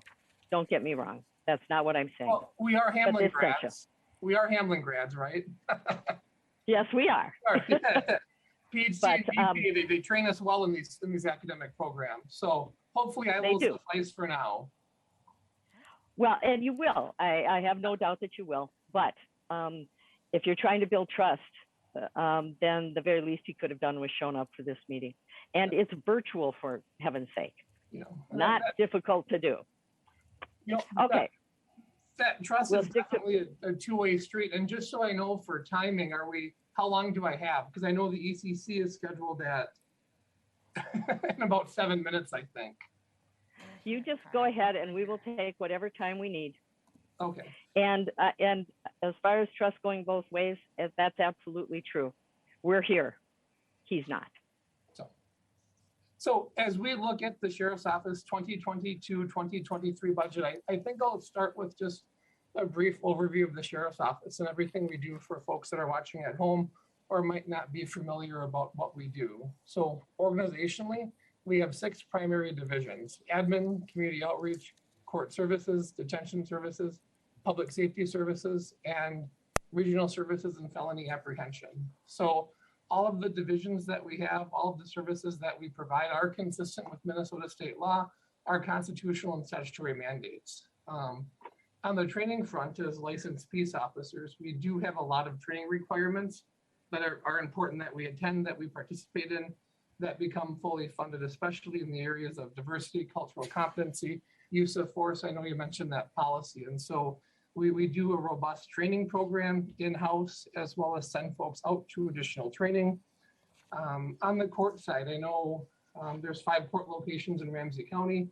And so we provide that frontline security services, securing all of the courthouses, taking people to and from court, to and from jail. I know County Attorney Choi talked about the backlog. Well, there will be an obvious nexus with us, especially as there's a backlog in court cases. It's a backlog of folks that's come in jail that then get transported to and from, that may have warrants issued, and so on.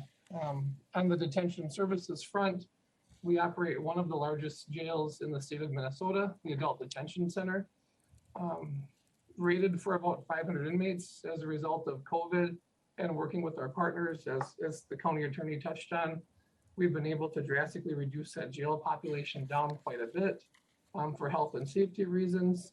That then obviously dovetails into some of the more reform work that we're working on with respect to bail reform. In the jail, we've also done, prior to COVID, started a in-person visiting program. So again, oftentimes when folks are in custody, they're obviously away from their friends and family, especially children. So before COVID, we piloted a in-person visiting program just so that folks who are in our care and custody have a little extra time with their family while they complete that court process. Above and beyond the bail reform, in the jail piece, we've also added a body scanner. I know our jail folks work extensively with public health, correctional health on inmate programming, mental health services, and so on. So I think there's obviously a natural alignment there with respect to some of the other county strategic goals and priorities. And body cameras, again, was a large project back in 2019, which you funded, and are very appreciative for that. So we were, at the time, I believe, the largest jail to implement body cameras in the detention center, but we also rolled it out to our patrol folks and also in courts and so on. So, we're very proud to maintain that robust body program. Obviously, Commissioner, right out to your point about trust and accountability, there is no better oversight than what actually happens as these situations evolve. On the patrol front, above and beyond just water patrol for the 86 lakes, I think we have in the county, 28 recreational, and 15 miles of the Mississippi, Minnesota rivers. A lot of folks were out with COVID and that was very busy the past 2 summers. Unfortunately, we've responded to a lot of drownings and other issues out there. Some body recoveries, obviously very labor intensive, very costly as well. As we do our best to locate, rescue a person in the best case scenario. In the worst case, it then becomes that recovery of their loved one. And On the patrol front as well, all 7 contract cities will be renewing contracts with us for police services. So for the commissioners in the northern suburbs, Arden Hills, Falcon Heights, Little Canada, North Oaks, Shoreview, Badness Heights, Whitebird Township, they've all signed up for an additional year of police service through us. This model tends to be very cost effective for those cities in the delivery of police services. Obviously, the alternative would be they choose to operate their own police department. And as you know, public safety is a very important, but also a very large investment for government in general. So we're glad to welcome them on board for some additional years of service on that front. Another important part of our work that we do is in courts, but in civil process. So, you know, unfortunately, when folks go through a mortgage foreclosure process, we serve those papers, but more importantly, when it comes time for folks to have an order for protection or harassment restraining order served, generally following some sort of domestic violence and episode, our deputies are going out and serving that paperwork, making sure that victims of crime stay protected and have the legal resources available to have that separation, but more importantly, that consequence for the individual who chooses to continue to contact that victim. Felony apprehension regional services, their primary focus is pursuing and apprehending all felons. There's a number of outstanding warrants that the county has. A good portion of them are for serious felony level crimes. Minnesota state law is very clear that we must pursue and apprehend all felons and bring them to court, bring them to justice. And that obviously has a nexus for community and public safety, but also for the victim as well. On that note, as we look at 2022 and 2023, we're in a similar boat as the county attorney and not being completely in agreement with the proposed budget from the county manager, unfortunately. That said, we've heard the term structural imbalances, structural gaps over the last few years. We've worked very hard with the finance department to identify those, plan for them. One of the biggest differences between our proposed budget and what the county manager is proposing is we have requested funding for everything we've identified in previous years so that we're fully funded along that way. Again, those really related to making sure that we capture the differentials, premium pays, retirement contribution calculations, and so on. So we wanted to make sure we presented a budget that captured all those actual costs of personnel. The other struggle that we have in this budget cycle is just the increased costs of core services in terms of what we pay property management information services. Property management costs went up 7% for us, approximately 187,000.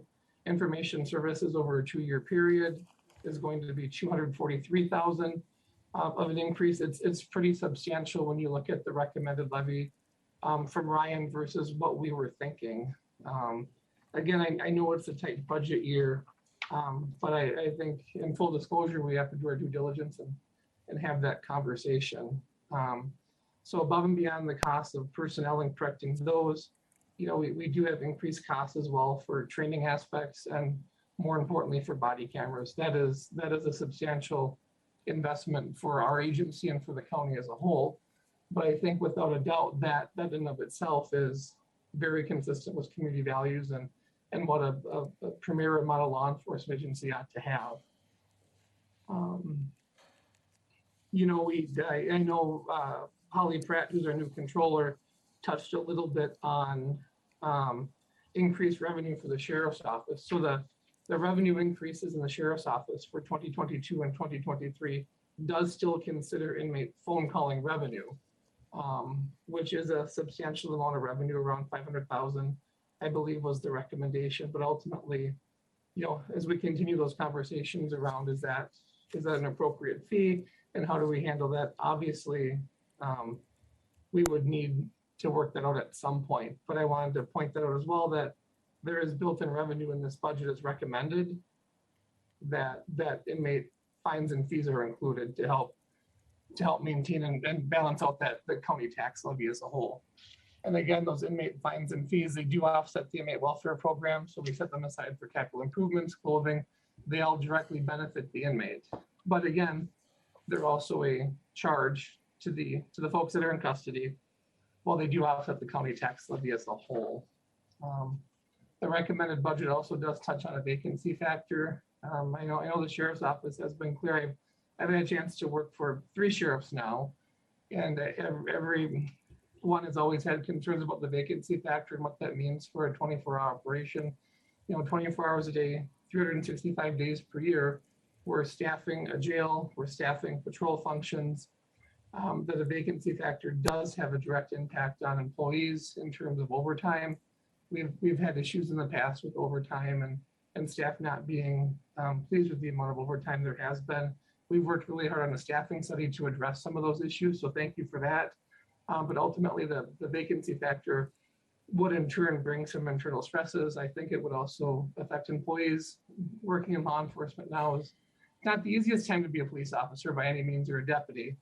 But when you add in the fact that if we have a vacancy factor, it will drive up overtime costs. It will force employees to work certain shifts when they, we obviously, as part of TARP and some of the other county initiatives, we do want to go ahead and be that model employer and obviously provide that work-life balance. It's also hard to deliver mandated services when you don't have bodies. So, recruiting and retaining folks in this field, in this profession right now is a challenge. It goes without saying, I think it's been well documented in the media that the days of putting up now hiring and having 100, 2, 3, 4,000 applicants apply for a job, it doesn't happen anymore, at least not right now. And so be mindful that vacancy factor does have a direct impact on our personnel. It does have a direct impact on our health and wellness. And I know obviously that's a concern for the board as well. It's been shared at previous meetings. There were some line item cuts also proposed in this budget.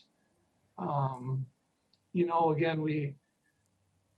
when we look at the 2022 county manager proposed budget versus our 2020 actuals, across the board, there's $777,000 difference roughly in terms of what we spent last year versus this year. The 777 doesn't include the personnel dollars to help with CARES funding, but again, our other services, other charges, those things, that the bulk of that really gets spent on internal county services, body cameras, and then maintenance for our records management system and some of those costs that just seem to increase every year, but obviously are a necessity. Several years ago, we implemented a records management system.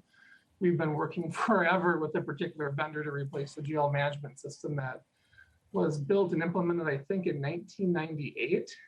So ongoing conversations with that vendor and state courts. Obviously, the more technology we can do and have, the better we get at the data point. I'm a data person by training, and to rely on that, I just know that data extractions from applications from 1998 or 1990 aren't the best at getting data because we've never really, designed those systems with the ability to pull out reports. It was more capturing at the time.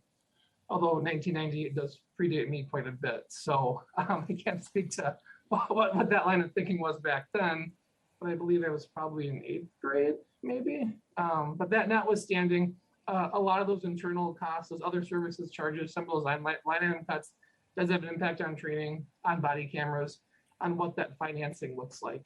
And the problem with using, 4-year or 5-year actuals, it's a good baseline in some cases, but we also have to account for more strategic investments that we've made in more recent years.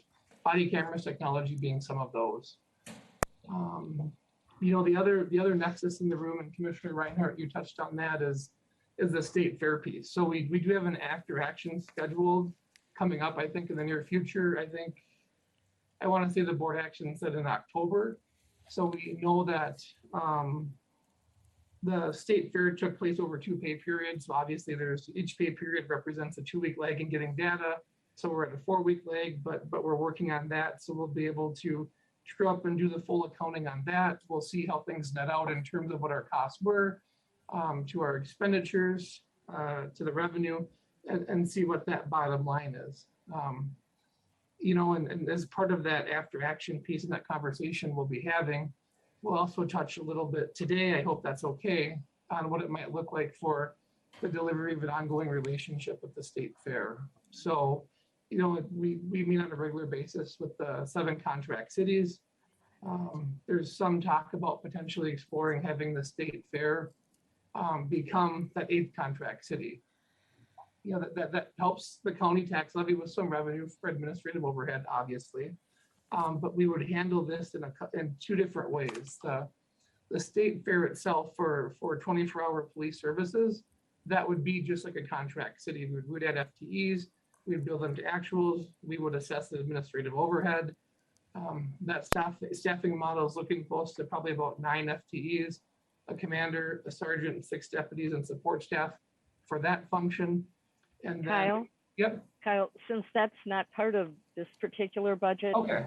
and that's one of the reasons that I had it listed as part of a workshop where we can work through those things, but we wouldn't be able to, we don't even know if there's going to be a contract after December 31st. So we need to work through that. Okay. So I think, I'm assuming that you have some proposals on what you think you do need. Yeah. So I think of the state fair piece, and we treat the events as just events at a billable hourly rate. That then helps bring in revenue. That revenue then can help offset the 2022-2023 levy piece. And so I think at the end of the day, as we look at the recommended budget from the county manager's office versus what we're thinking, it would be, I think, very beneficial for us to recover the costs of the increases for IS, for property management, making sure body cameras are fully funded still. I mean, the last bill on that was just under 650,000. We do have some merit increase, cost of living adjustments as well. And so there's a delta or a difference of about 1.6 million. So the sheriff is asking for an additional 1.6 million? Correct. For both years? Yes. Okay, well, I'm going to have the county manager and or CFO Kutza. I'm sorry, are you done with your presentation? Because I don't want to cut you off. No, I mean, I'm never at a loss of words oftentimes and could talk about this stuff every day. I do think there are in our 2022-2023 budget, I have worked a lot with Alex quite a bit. And I have to recognize Serge Kovalchuk as well. It's, sad he moved, and try as they might, we, couldn't get him to stay, absent a court order, but that's, probably a civil issue. But nonetheless, we did a lot of screen sharing, we did a lot of math, a lot of analysis, and we're able to accommodate and agree to the finance department's recommendation on revenue. We were also able to take down some of our levy asks as well, because we have, we do know that jail population's down, so we were able to reduce the cost of food service an amount that's comparable to what finance was thinking. We did go through a new vendor selection process just to improve the quality of that. I think that, there was an episode of food poisoning and we in 2017, 2018, we obviously don't want to repeat that. So we did switch out vendors and calibrate the food a little bit to a higher standard. So we were able to, get by with a little less budget for food service. We also applied for and was successfully awarded 4 different auto theft grants, 2 through the sheriff's office and then 2 through the sheriff's office with the county attorney's office. That helped us cover the cost of personnel, but also some equipment. Those have went to the board and have been approved already. And then I know John Choi, our county attorney, talked about the sex assault and investigator and the work we're doing there. We also secured a 5th grant to cover those personnel costs as well in 2022 and 2023 through the Office of Justice program. So grants are a lot of work. The good news is we got a grant. The bad news is we got a grant. So at the end of the day, we have a few of those that will help in turn that alleviate some personnel costs and demand the levy. But as it stands right now, we're going to need to calibrate that a little bit better. Okay, well, I will ask a couple of questions, but I'm sure that the county board members will have some questions for you as well. But one of the things that as far as the budget line items, that's where I'm going to ask the CFO and the county manager to respond. But there are a couple of questions that I have. I mean, we have looked at historical actuals, and that's from an accounting standpoint, that makes a lot of sense.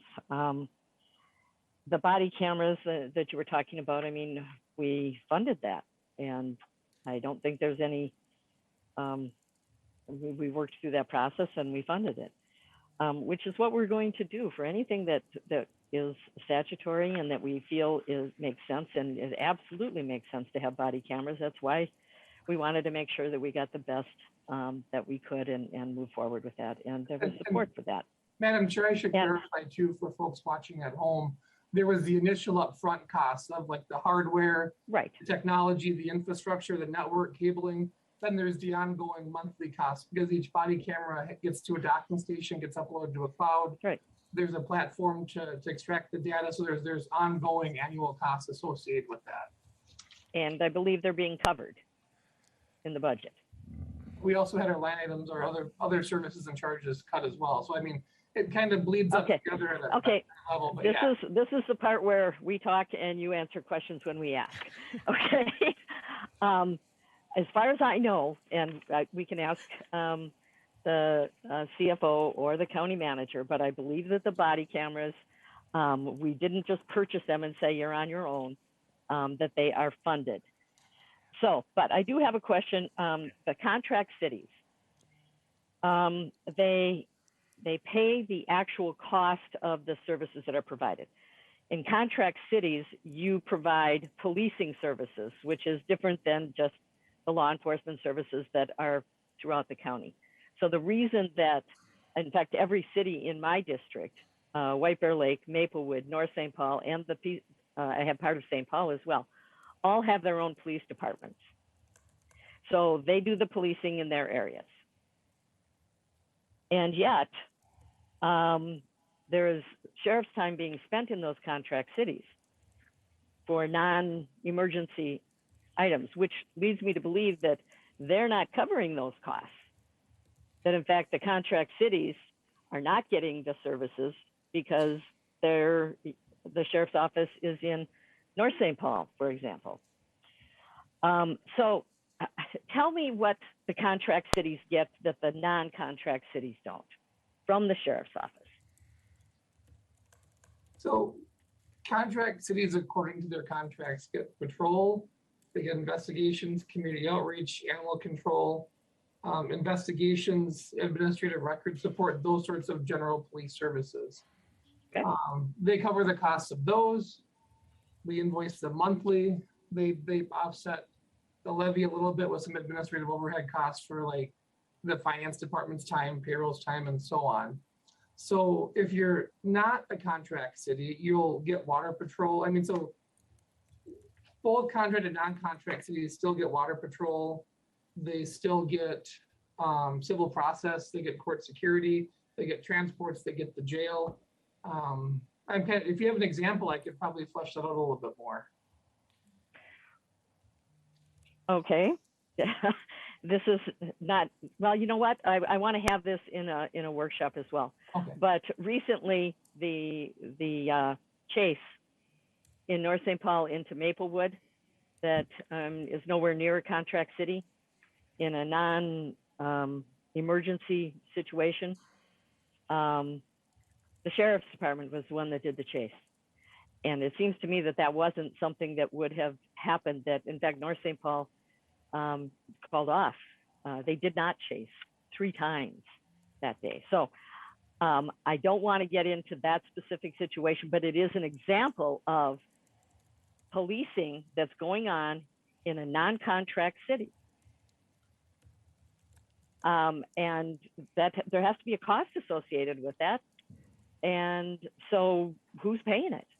Well, it would be the county taxpayers that, or the contract cities.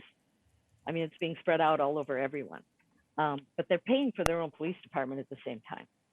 So that's an example, but I would rather not get into the details of that. I'm going to get into the details of that when we have a workshop, but that's not necessarily budget related, except for the fact that it costs money to do that And clearly, they're a non-contract city, so it is not that patrolling services and some of those other services that you stated are not provided to the communities that have their own police departments. When they are provided, that's a cost to the county taxpayer, which, you know, there are times I'm sure that is totally legitimate if there's imminent danger or something like that, but just plain patrol, I question that. So we will get that into a workshop as well. I'd like to turn it over to CFO Kutza or the county manager, whoever prefers to go first, to talk about some of the issues, including body cams and some of the issues that were brought up. Thank you. Oh, thank you, Madam Chair and Commissioners. Thank you, Kyle, for the presentation. And I do want to sincerely express my appreciation that you continue to meet with CFO Kutza to work through where we can find agreement. And you highlighted the revenue piece, and I think that is an important piece to celebrate along the way as we try and go brick by brick here. And even the 1.6 number you cite as a difference today is significantly different than where we started months ago when that number was north of 4. So I appreciate that part of it. A couple of points on the broader context. Like I mentioned in the previous budget, you know, we look at the long-term runs across our budgets, and between 2014 and the end of this budget cycle, this will be a budget that's up 28.6%. So not quite as much as the county attorney's office, but it gives you a sense of growth. And as an overall share of the county's levy support, it has changed over time, and I would say significantly. The county has taken on a larger and larger share in these spaces over time, particularly relative to some of the health and wellness areas. And we talked about that with Chief Deputy Methuselam and Director Mestad during the budget conversation we had with the county manager earlier this year. I did ask where we should take the money from to fund these things, because we know that disinvestment in other places can lead to increased incarceration. And I did not get any tangible ideas that I could bring forward as a part of this budget. And so that was a part of the trade-off challenge that we've talked about today that matters. I want to stand by what Chair Reinhardt said. We can revisit the previous presentations around body cameras that would date back, I believe, to 2018. And we can look at the specific request that I believe was fully funded as requested with the county board. I stand to be corrected if we go back and look at it, but I want to go look at exactly what the ask was, and I do believe that was funded. On the vacancy factor front, I'm going to take a shot at it because this has been one of Director Kutza's refrains, and I've been listening the whole way through. A vacancy factor is not saying don't have staff. A vacancy factor is not saying don't have morale. A vacancy factor is saying when somebody leaves, you will not have a new employee hired the next day taking that spot. And yet, if we fund our positions in that way, we are non-transparently overfunding positions in ways that reflect a budget that goes beyond the authorized capacity of the department. It is meant to be natural in terms of just the regular turnover, and we're trying to find the right number, and we based it upon the historical pieces here around averages. I can let finance speak a little more to that. And finally, I want to end on this point, and I know the sheriff's not here, but Kyle did cite it a little bit, and the sheriff has talked with us about this throughout the process.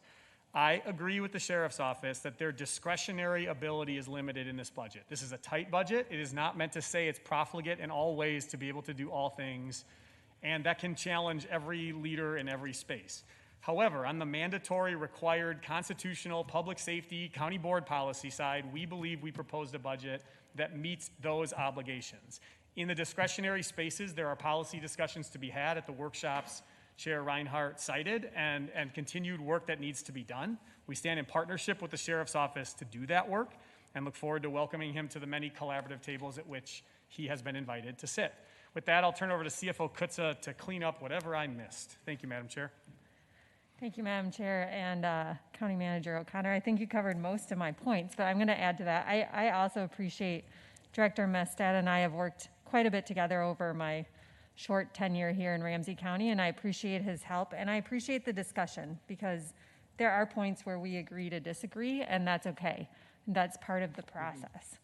So I do want to raise up, we've agreed on the revenue. We also agreed on some of the reductions in food service based on the jail population currently. So those are good things. And I want to clarify that Commissioner Carter asked a question earlier about the other services and that last bullet on the major changes. And that is not based on historical. All the other bullets are based on historical. And Director Mestad brought that up, and it's a good point. That is what County Manager O'Connor mentioned. That is where this is a tight budget that's going to need to be managed in a different way and will require prioritization, and the Sheriff's Office will not be able to do all of the things that they are doing today. They will be able to do all of the statutorily and constitutionally mandated services that they are doing today, and they are going to have to make some hard decisions. And I'm going to again say, I mean, Director Mestad and I meet pretty regularly, and we'll continue to meet and watch this, but this budget over any other budget here has that reduction in it and needs to be worked out between the Sheriff's Department, this board, and the finance and leadership of the county. So that being said, the county manager covered the vacancy factor. The Sheriff's Office did have a 4% vacancy factor in June of this year, so it is doable. That doesn't mean there won't be overtime. There'll absolutely be overtime. Director Mestad is correct. I've worked in plenty of places with 24/7 organizations or departments underneath there, but you still have people turning over. It's just that you plan for that kind of thing, and you always have some level of overtime that you run. I wanted to also mention the fees for phone calls.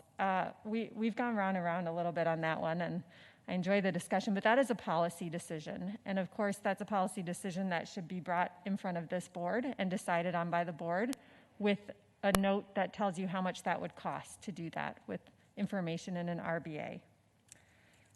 So I think with that, I look forward, I know that Chair Reinhardt, you had mentioned the body cameras, and Director Mestad mentioned the IS rates and the property management rates. Those have been consistent across the every budget presentation that you've gotten had those pressures in it. And that doesn't mean they're not real. They're real pressures that are managed every single year. And in years where you get an inflationary increase, in better years, they're not as big a pressure. And in years like this one, where we're being lean, then you have to make decisions and figure out how you include those.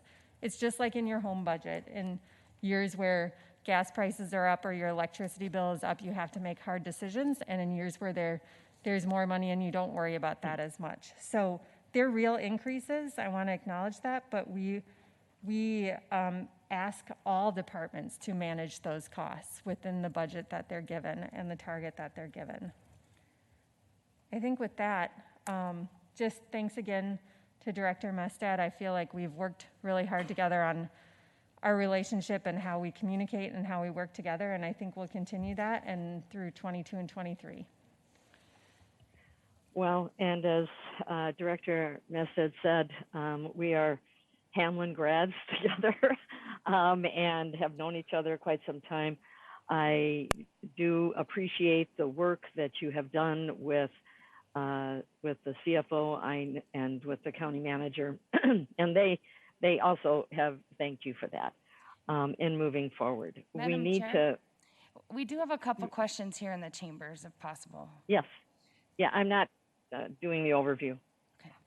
I just wanted to make sure that we had it. Well, okay, we'll go to the ones, and I'll do the overview and my comments at the end.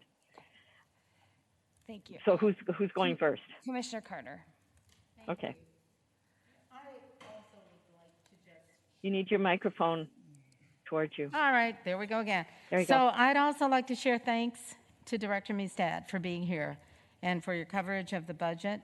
I know that frequent communication and working through difficulties is required as we work to deliver the services and to enhance the work that we do for our community. And I so much appreciate that you have been consistent in working with Director Kutza in this way.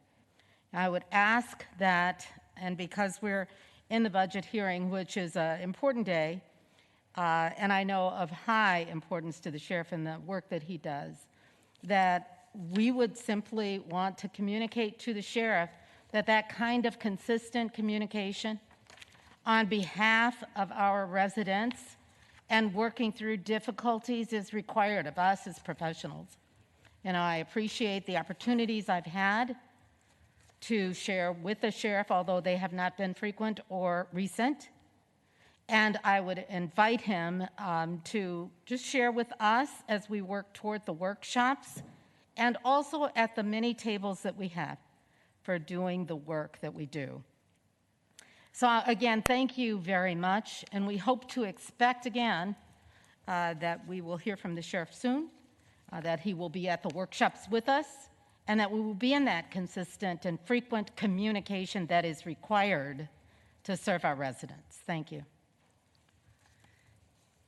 And if I may, Madam Chair? Commissioner Matas Castillo. Yes, thank you. And I'll echo everyone's gratitude for you showing up. I'm just going to go right to some questions because it was hard to follow a little bit in the presentation, in our overview, what we have in our binders and what you were talking about didn't align up. And so I think what I heard at the end of your presentation is what you're actually asking for is an additional 1.6 million each year. Is that correct? And if so, would you recommend, is the sheriff then recommending us raising the levy by another 0.5% to cover those costs?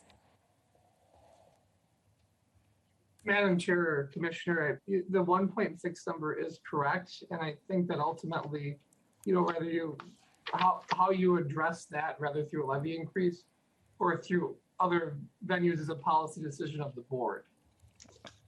I understand. I think County Manager Connor mentioned, where would you make cuts? We've heard budget presentations throughout the week and last week from every department that are struggling with cuts. So we're making really hard decisions. And every other department came in with a more reasonable proposal and shared those concerns. So I was a little shocked by that number. The other thing we mentioned is CFO Kutza said that there are some things that the department won't be able to do, but as I'm looking at the overview from your department of things that you have implemented, there's a duplication of work, both at the sheriff's department and the rest of the county. Things like restoring juvenile crime prevention, addressing the opioid epidemic, and lobbying for treatment strategies, developing a countywide threat assessment. Those three things in particular line up with other departments. I'm referencing page 241 if you're looking for it in the binder.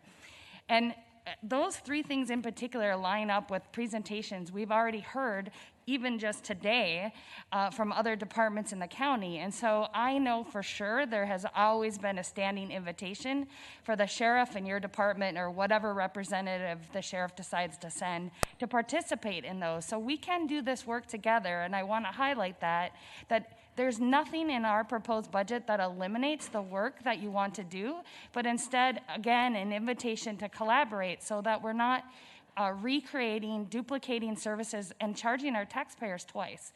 And so I just want to say that out loud and make sure that that invitation stands and that we look for collaboration moving forward.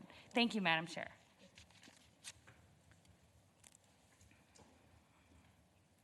Thank you. Commissioner McGuire.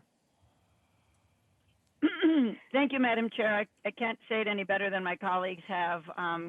Commissioner Matas Castillo's last points of how we really want to work together, and that saves our taxpayer dollars to really collaborate. And we just want to collaborate with the sheriff's office because of the good work that we all want to do. And I'm very disappointed that the sheriff isn't here. This is a really important day for people to present their budgets, and it shows that you care about what our residents want. And I'm just, if you'd convey to the sheriff how disappointed we are that he didn't take the time and have the concern to show up today. So I appreciate you being here, Director Meestad, but this was really a responsibility for the sheriff to be here. Every other director has been present here. And I will say again that we want to collaborate, and to present a budget where you're doing things on your own and not working with us, that is not serving the taxpayers very well. It's not serving them at all, quite frankly. So I'm just sharing my colleagues' concern over this, and I hope that he'll have the that he will show up at any workshops that we have so we can talk about this. So you can pass that along to the sheriff. Thank you. Commissioner Fretham. Thank you. And I'll reiterate, thanks for coming today, Director Meestead. And I have a question about you raised up some concerns about structural imbalances, and you referenced things that you've already identified, like the premium pay and personnel costs. Are you referring to were those the costs related to the system issue where it wasn't calculating correctly, or are these the differences that each department is expected to manage for with guidance? Madam Chair, Commissioner Fredham. So there was a couple pools of structural imbalances. One was a retirement contribution error. The system used the wrong percentage multiplier. So finance and I, Alex, agree on that one. There's an issue around differentials premium pays. So special recognition for employees who work nights, weekends, holidays, have that time away from their families outside of the regularly scheduled workday for most of us. Those differentials weren't caught in the 2020, 2021 budget. We've since worked with CFO Kutza, finance deputy directors, and so on to establish special account codes to track them. So those are the ones. So we've always had those costs. We just never had a method of actually tracking them and reporting on them on an ongoing basis, aside from the retirement contribution issue. Thank you. I was hoping for someone in the boardroom. Madam Chair, I agree. These are costs. They are included in the 22-23 budget. I want to be clear about that. They're the same errors or corrections, however you want to characterize them. I don't think that matters. I never want to bring you a budget that is not sustainable from that point of view. So however that happens, we want to fix that. So those are fixed, and those are in this budget. Again, I'm going to go back to, it's about priorities and how you manage the budget. Those are funded, and they are proposed in the county manager's proposed 22-23 budget, but the sheriff's office is going to have to prioritize the work they do to make this budget work. Thank you, Alex. That was my question. And then I just want to reiterate, kind of from the opposite perspective of Commissioner Reinhardt, my desire for more information transparency around the contract cities and how those contracts are really covering those expenses. What is the difference between level of service for a contract city and non-contract city, and just ensuring that we are being equitable in how we are covering those costs, both for the residents of those cities like myself who are getting RCSO services for law enforcement, but also those who don't and who are paying for separate services. Just to have a deep dive into that and really look at that, I think that would be really helpful for all of us to better understand how that's working, especially if the sheriff is hoping to expand that pool of cities to include the state fair. And then just one other note that I would have loved to have the sheriff here as well. You've raised a lot of the same concerns that other people have, vacancy factor, although it doesn't look like your department is being asked to freeze positions like some other departments are. Overtime, cost of living increases, inflationary increases, internal costs. Without understanding how the sheriff's office might be different or have a different need than other departments, it's hard to justify increasing the levy just for this department when we haven't for others. One thing I always asked when I was managing staff was to come to me with solutions rather than problems. And I think that's where the question around where would you pull, what would you fund differently to get there? I think that's the sort of collaboration we need.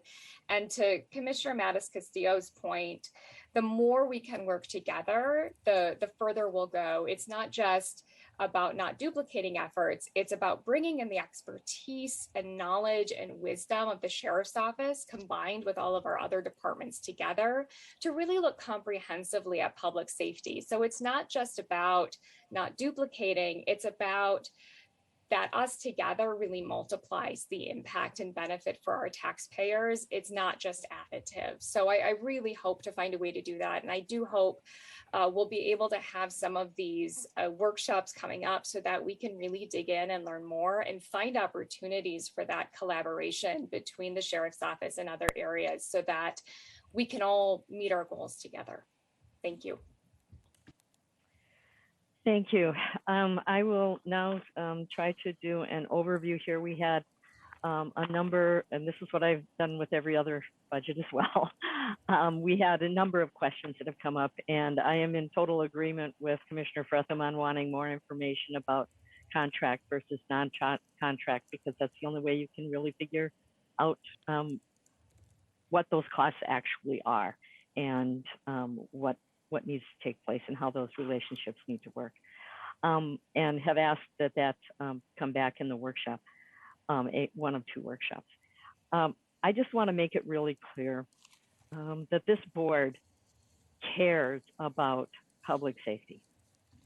We care about diversion and trying to prevent crime. And in the juvenile justice system and all the work that we've done over the last 20 years and where we are at today versus where we were at even as little as 10 years ago. We know the trauma that comes from my dissertation is taxpayer costs avoided through preventing crime. We know that there's a dollar amount that's attached to all of this. But what it really comes down to is public safety, and it comes down to changing the trajectory of some people's lives who are making poor decisions, providing them access to services that may be needed that would then not lead them down that path. The victims, the families, it's the devastation of not preventing crime or trying to keep people out of the justice system. The ramifications are pretty high, and the cost really can't be done in dollars and cents. So we are fully supportive. That's why we have funded the body cams and all the different things, and just really tried to work together. And I know that that's what the commitment is, especially from you, Director Mested, in working with our CFO to try to get to the goals that also include trying to make sure that the money is getting the outcomes that we want and need. And some areas have more need than others. So there have been a number of questions. I don't think I need to reiterate them here, especially since we've got very little time left at this point. But I would like to, as I said at the beginning, I'd like to get a commitment for the two workshops, because I think that I think will go a long way to rebuilding trust as well. Sit down, let's talk it over. Instead of talking at each other, which happens sometimes, we're all good people, want the same things to happen. We have the same goals. We care about our community. We care about our constituents. We want to keep them safe. So sitting down at a couple of workshops and working through things and not being in a budget setting, I think is a good way to do it. So, and I hope that he gave you the authority to present his budget. I'm hoping he also gives you the authority to accept the two slots for workshops on November 2nd and November 9th. Commissioner Reinhardt, I learned a long time with Sheriff Bostrom, never touch the boss's calendar. So I'll follow up with his admin assistant. I'll talk to the sheriff after this hearing. Okay. Well, I guess the bottom line is this. You talked about trust. You talked about building collaboration and doing things together. We have requested that, and I think it's a fair request that we do just as he has asked and just as we have asked. Let's sit down and let's talk it through. November 2nd, November 9th. Please get back to the county manager so that we can make sure that we schedule those times, and then we can put together agendas and we can have just a conversation. I think it's long overdue. And so I think the sheriff would agree that we need to sit down and talk. We've all known each other a long time, some of us longer than others. So let's get her done. With that, I'm going to move on to the I've been notified that we are going to go to the county court functions with Judge Castro, Chief Judge Castro. He's been very patient. It's on our budget pages on 254 to 261, and I will turn it over to you, Judge Castro. Oh, Thank you for your patience.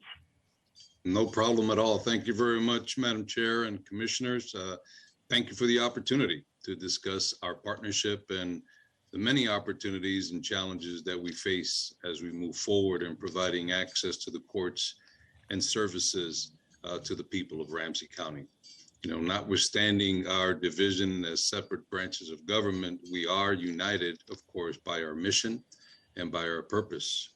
And as I enter my second year as Chief Judge, it gives me great pleasure to be working with the County Board, County Administration, and through our Joint Courts County Committee. That committee works collaboratively, in my mind, to inspire trust and confidence by improving the coordination between the courts and the county, and as we deliver services to the people of Ramsey County. I believe it has strengthened our working relationship and our ability to bring effective change to the county.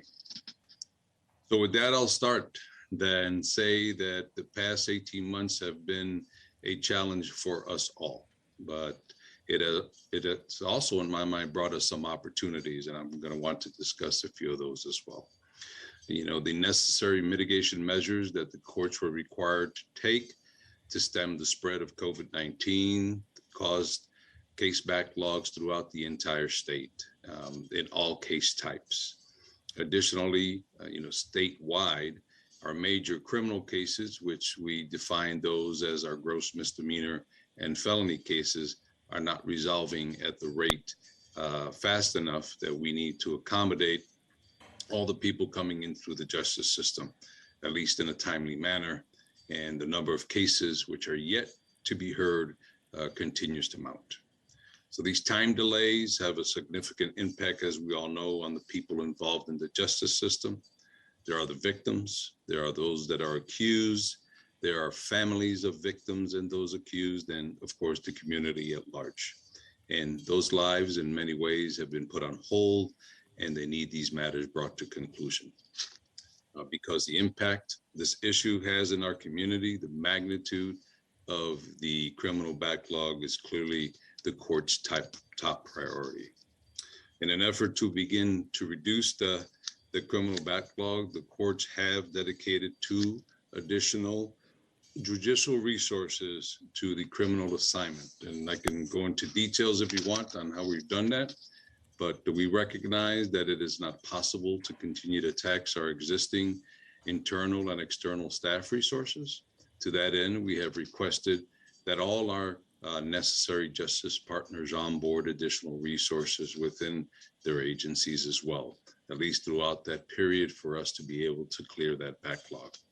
With your support, this will help to reduce the significant strain on the system and drive that pandemic recovery much further. Our goal and the goal of the judicial branch is to reduce our backlog to our pre-pandemic caseloads. We believe that with the unified approach, we can provide that access to justice, that protection of liberties, and at the same time, of course, ensure public safety, all of which are essential to the well-being of our community. Well, I want to talk a bit about what we've learned as to opportunities. The need to convert many of our hearings to remote as a result of the pandemic has produced some positive outcomes for court participants. While remote hearings are less feasible in many criminal type cases, it has served litigants well in many of our civil and family type cases. The ability to attend a hearing without needing to come downtown, find and pay for parking, or take public transportation, miss a day of work, or find daycare for your children has proven beneficial as it relates to access to the courts. We continue to study the impact of remote hearings on the community and on the courts and on the legal profession, but we know that remote hearings at some level are for sure here to stay. Another opportunity that brought much light was the working collaboratively and creatively in ways of overcoming some of the racial disparities in our criminal justice system to reduce the high incarceration rates, particularly of people of color. To that end, we focused on our efforts in resolving warrants without arrest, and in those cases when an individual is taken into custody, allowing for swift release to the low-risk offenders or alleged offenders, if you will. In terms of warrant resolution, as you are all aware, Ramsey County, the bench, along with the Criminal Justice Coordinating Council and the support of the county board, have worked several years to have these warrant resolution events. We held them in 2017, 18, and 19. These events enabled individuals to resolve their warrants and generated positive feedback from the community. In addition to resolving those cases, court administration partnered with over 20 county and government service agencies, including housing, job placement, driver evaluation services, and they made those services available at those events. And although those events were productive, they were and are not enough. And as I've said before, my goal is to make warrant resolution every day. We have implemented several new ways to review warrants, which allow defendants to schedule their cases and have those warrants reviewed without arrest. For example, individuals are now able to call the court, and if they meet certain criteria, will administratively recall that warrant and give them a new court date. There's also a mechanism for cases that don't meet the criteria. Those individuals are able to seek direct judge review. We have administratively cleared hundreds of warrants, and our data shows that about 47% of those have been of people of color. The prosecuting authorities throughout Ramsey County have all agreed to review stale warrants and issue dismissals when appropriate based on their individual jurisdiction criteria. And also we have partnered with Mitchell Hamlin Law School, we being the court, and they have reviewed data and provided suburban prosecutors with information on available warrants for them to review for dismissal. Of course, Ramsey County has been an integral part in the outreach efforts to reduce the amount of outstanding warrant for particularly low-level offenses. Because the pandemic prevents us from doing these large in-person events to address these concerns, significant efforts were made to connect with the community through social media, print media, and other forms of media to inform and educate on ways to resolve these warrants remotely. Additionally, when an individual is taken into custody, we have made efforts to expedite release of low-risk offenders, at least those charged with low-risk offenses. To accomplish this, I have delegated authority to our pretrial services partner, Justice Point, to release low-risk individuals with a new court date. I have also delegated authority to our corrections workhouse to allow those serving a sentence to be placed on electronic home monitoring with work relief privileges if they qualify, thereby reducing the harm to families and keeping them employed. Undoubtedly, hundreds of warrants have been resolved, and we have reduced failure to appear rates and pretrial custody rates. All of these initiatives have been received positively by the community. The last area that I want to discuss that requires a major area of focus has been mental health. The Second Judicial District is working in a system-wide review of the management of competency and commitment cases to prevent people from falling into the cycle of criminal behavior that is in large part a collateral consequences of suffering from a mental illness. To help address this significant issue, we've put together a multidisciplinary group of justice partners and county officials, and we've convened to address what we refer to as our mental health gap cases. We've coined ourselves the Mental Health Gap Resolution Work Group. In addition to the long-standing issues associated with the lack of competency restoration programs and public safety concerns related to mandatory dismissals of misdemeanors for those found incompetent but not meeting the commitment criteria, excuse me, our competency evaluation and commitment cases have also increased during the pandemic. Our Ramsey County partners have been exceptional in not only understanding the problem, but bringing solutions to the table. Whether it be certified peer specialists, community recovery teams, competency restoration programs, or an intensive residential treatment service, they know what will work to help solve these problems. There's no simple solution. These are complicated issues, but we know that we need to create a different front door for those suffering from mental illness and simultaneously ensure that public safety is maintained. All three branches of government will need to join forces to meet these many challenges. So with that, I say, that's what makes strong the relationship between the courts and Ramsey County so important. Through our shared effort, our hard work, and an unending commitment to fairness, equity, justice, we can make these challenges, we can meet these challenges and provide a system worthy of the community that would be proud. I look forward to positive outcomes as we work on the production of these efforts, and I appreciate your willingness to partner with the courts through the many efforts to improve services through the people of Ramsey County. So thank you very much. Thank you, Judge Castro. Very inspiring. Are there any questions or comments? Yes, I know Madam we're Chair, running if short I on may. time. Yes, Commissioner Matas Castillo.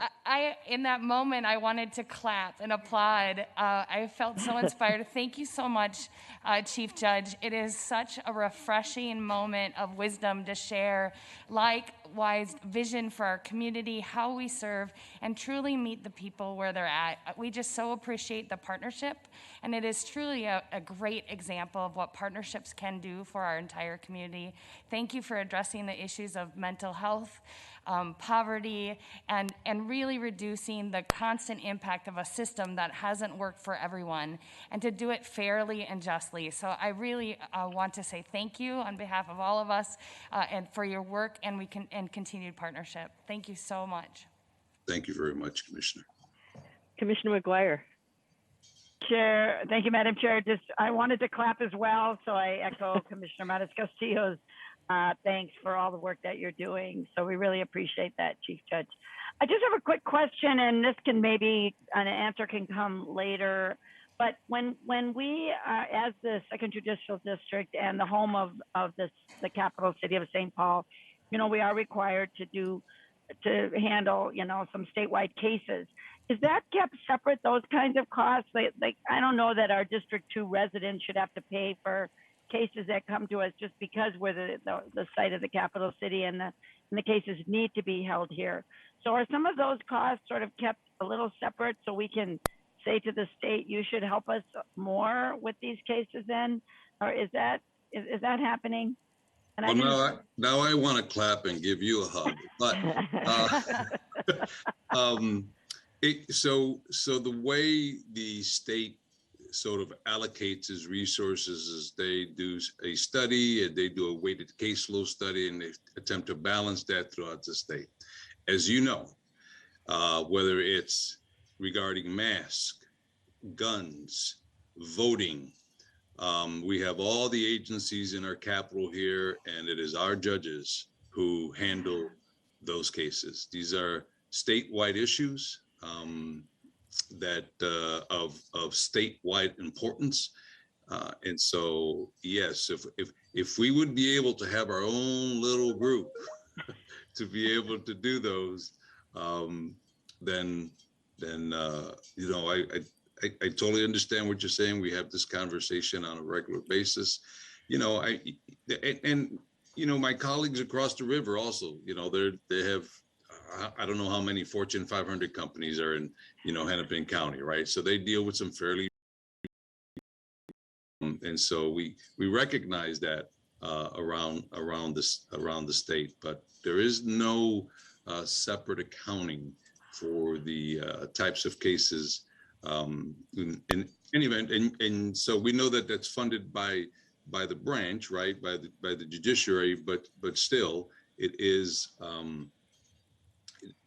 a particular load that the Ramsey County judges have that most other jurisdictions around the state don't have. So thank you, Commissioner McGuire, for recognizing that. All you have to do is pick up the paper the last few weeks to know, I know. the decisions that our judges have had to make.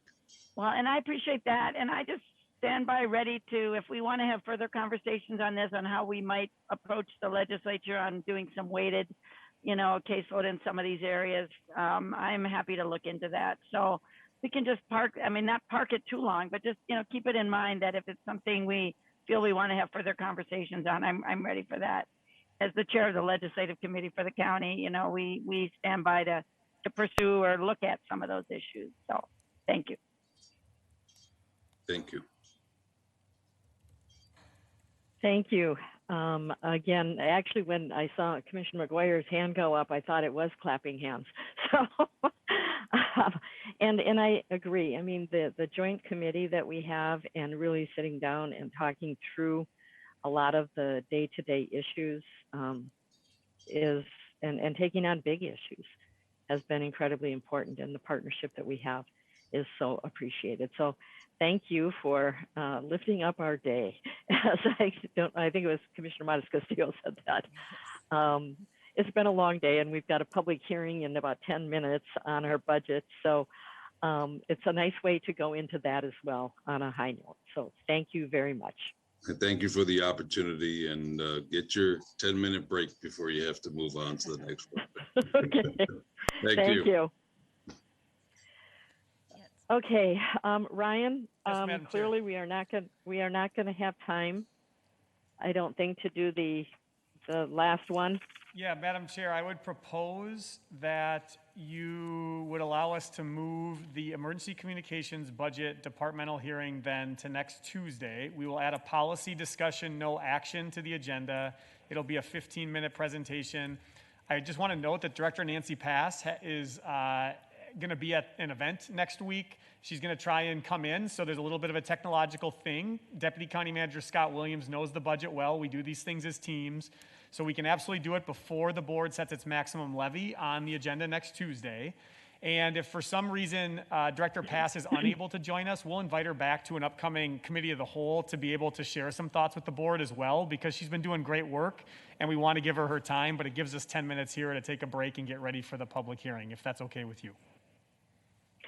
That's okay. And I guess the other thing is, if we wanted to, some of the, well, you know what, let's just go with that plan, and then you let me know how you want to handle it on Tuesday morning. It'll be set up, Madam Chair, for Tuesday morning. We'll work on that behind the scenes. Thank you. Okay. We'll see everyone back here in 10 minutes. Oh, no, not here. It's a different link. You guys are Thank lucky you. I had a 2-page speech all ready to give at the end of the day here, and now you don't have to listen to it. Thank you. I look forward to it at another time, though, Commissioner McDonough. I look forward to it. Your public time. Bye-bye.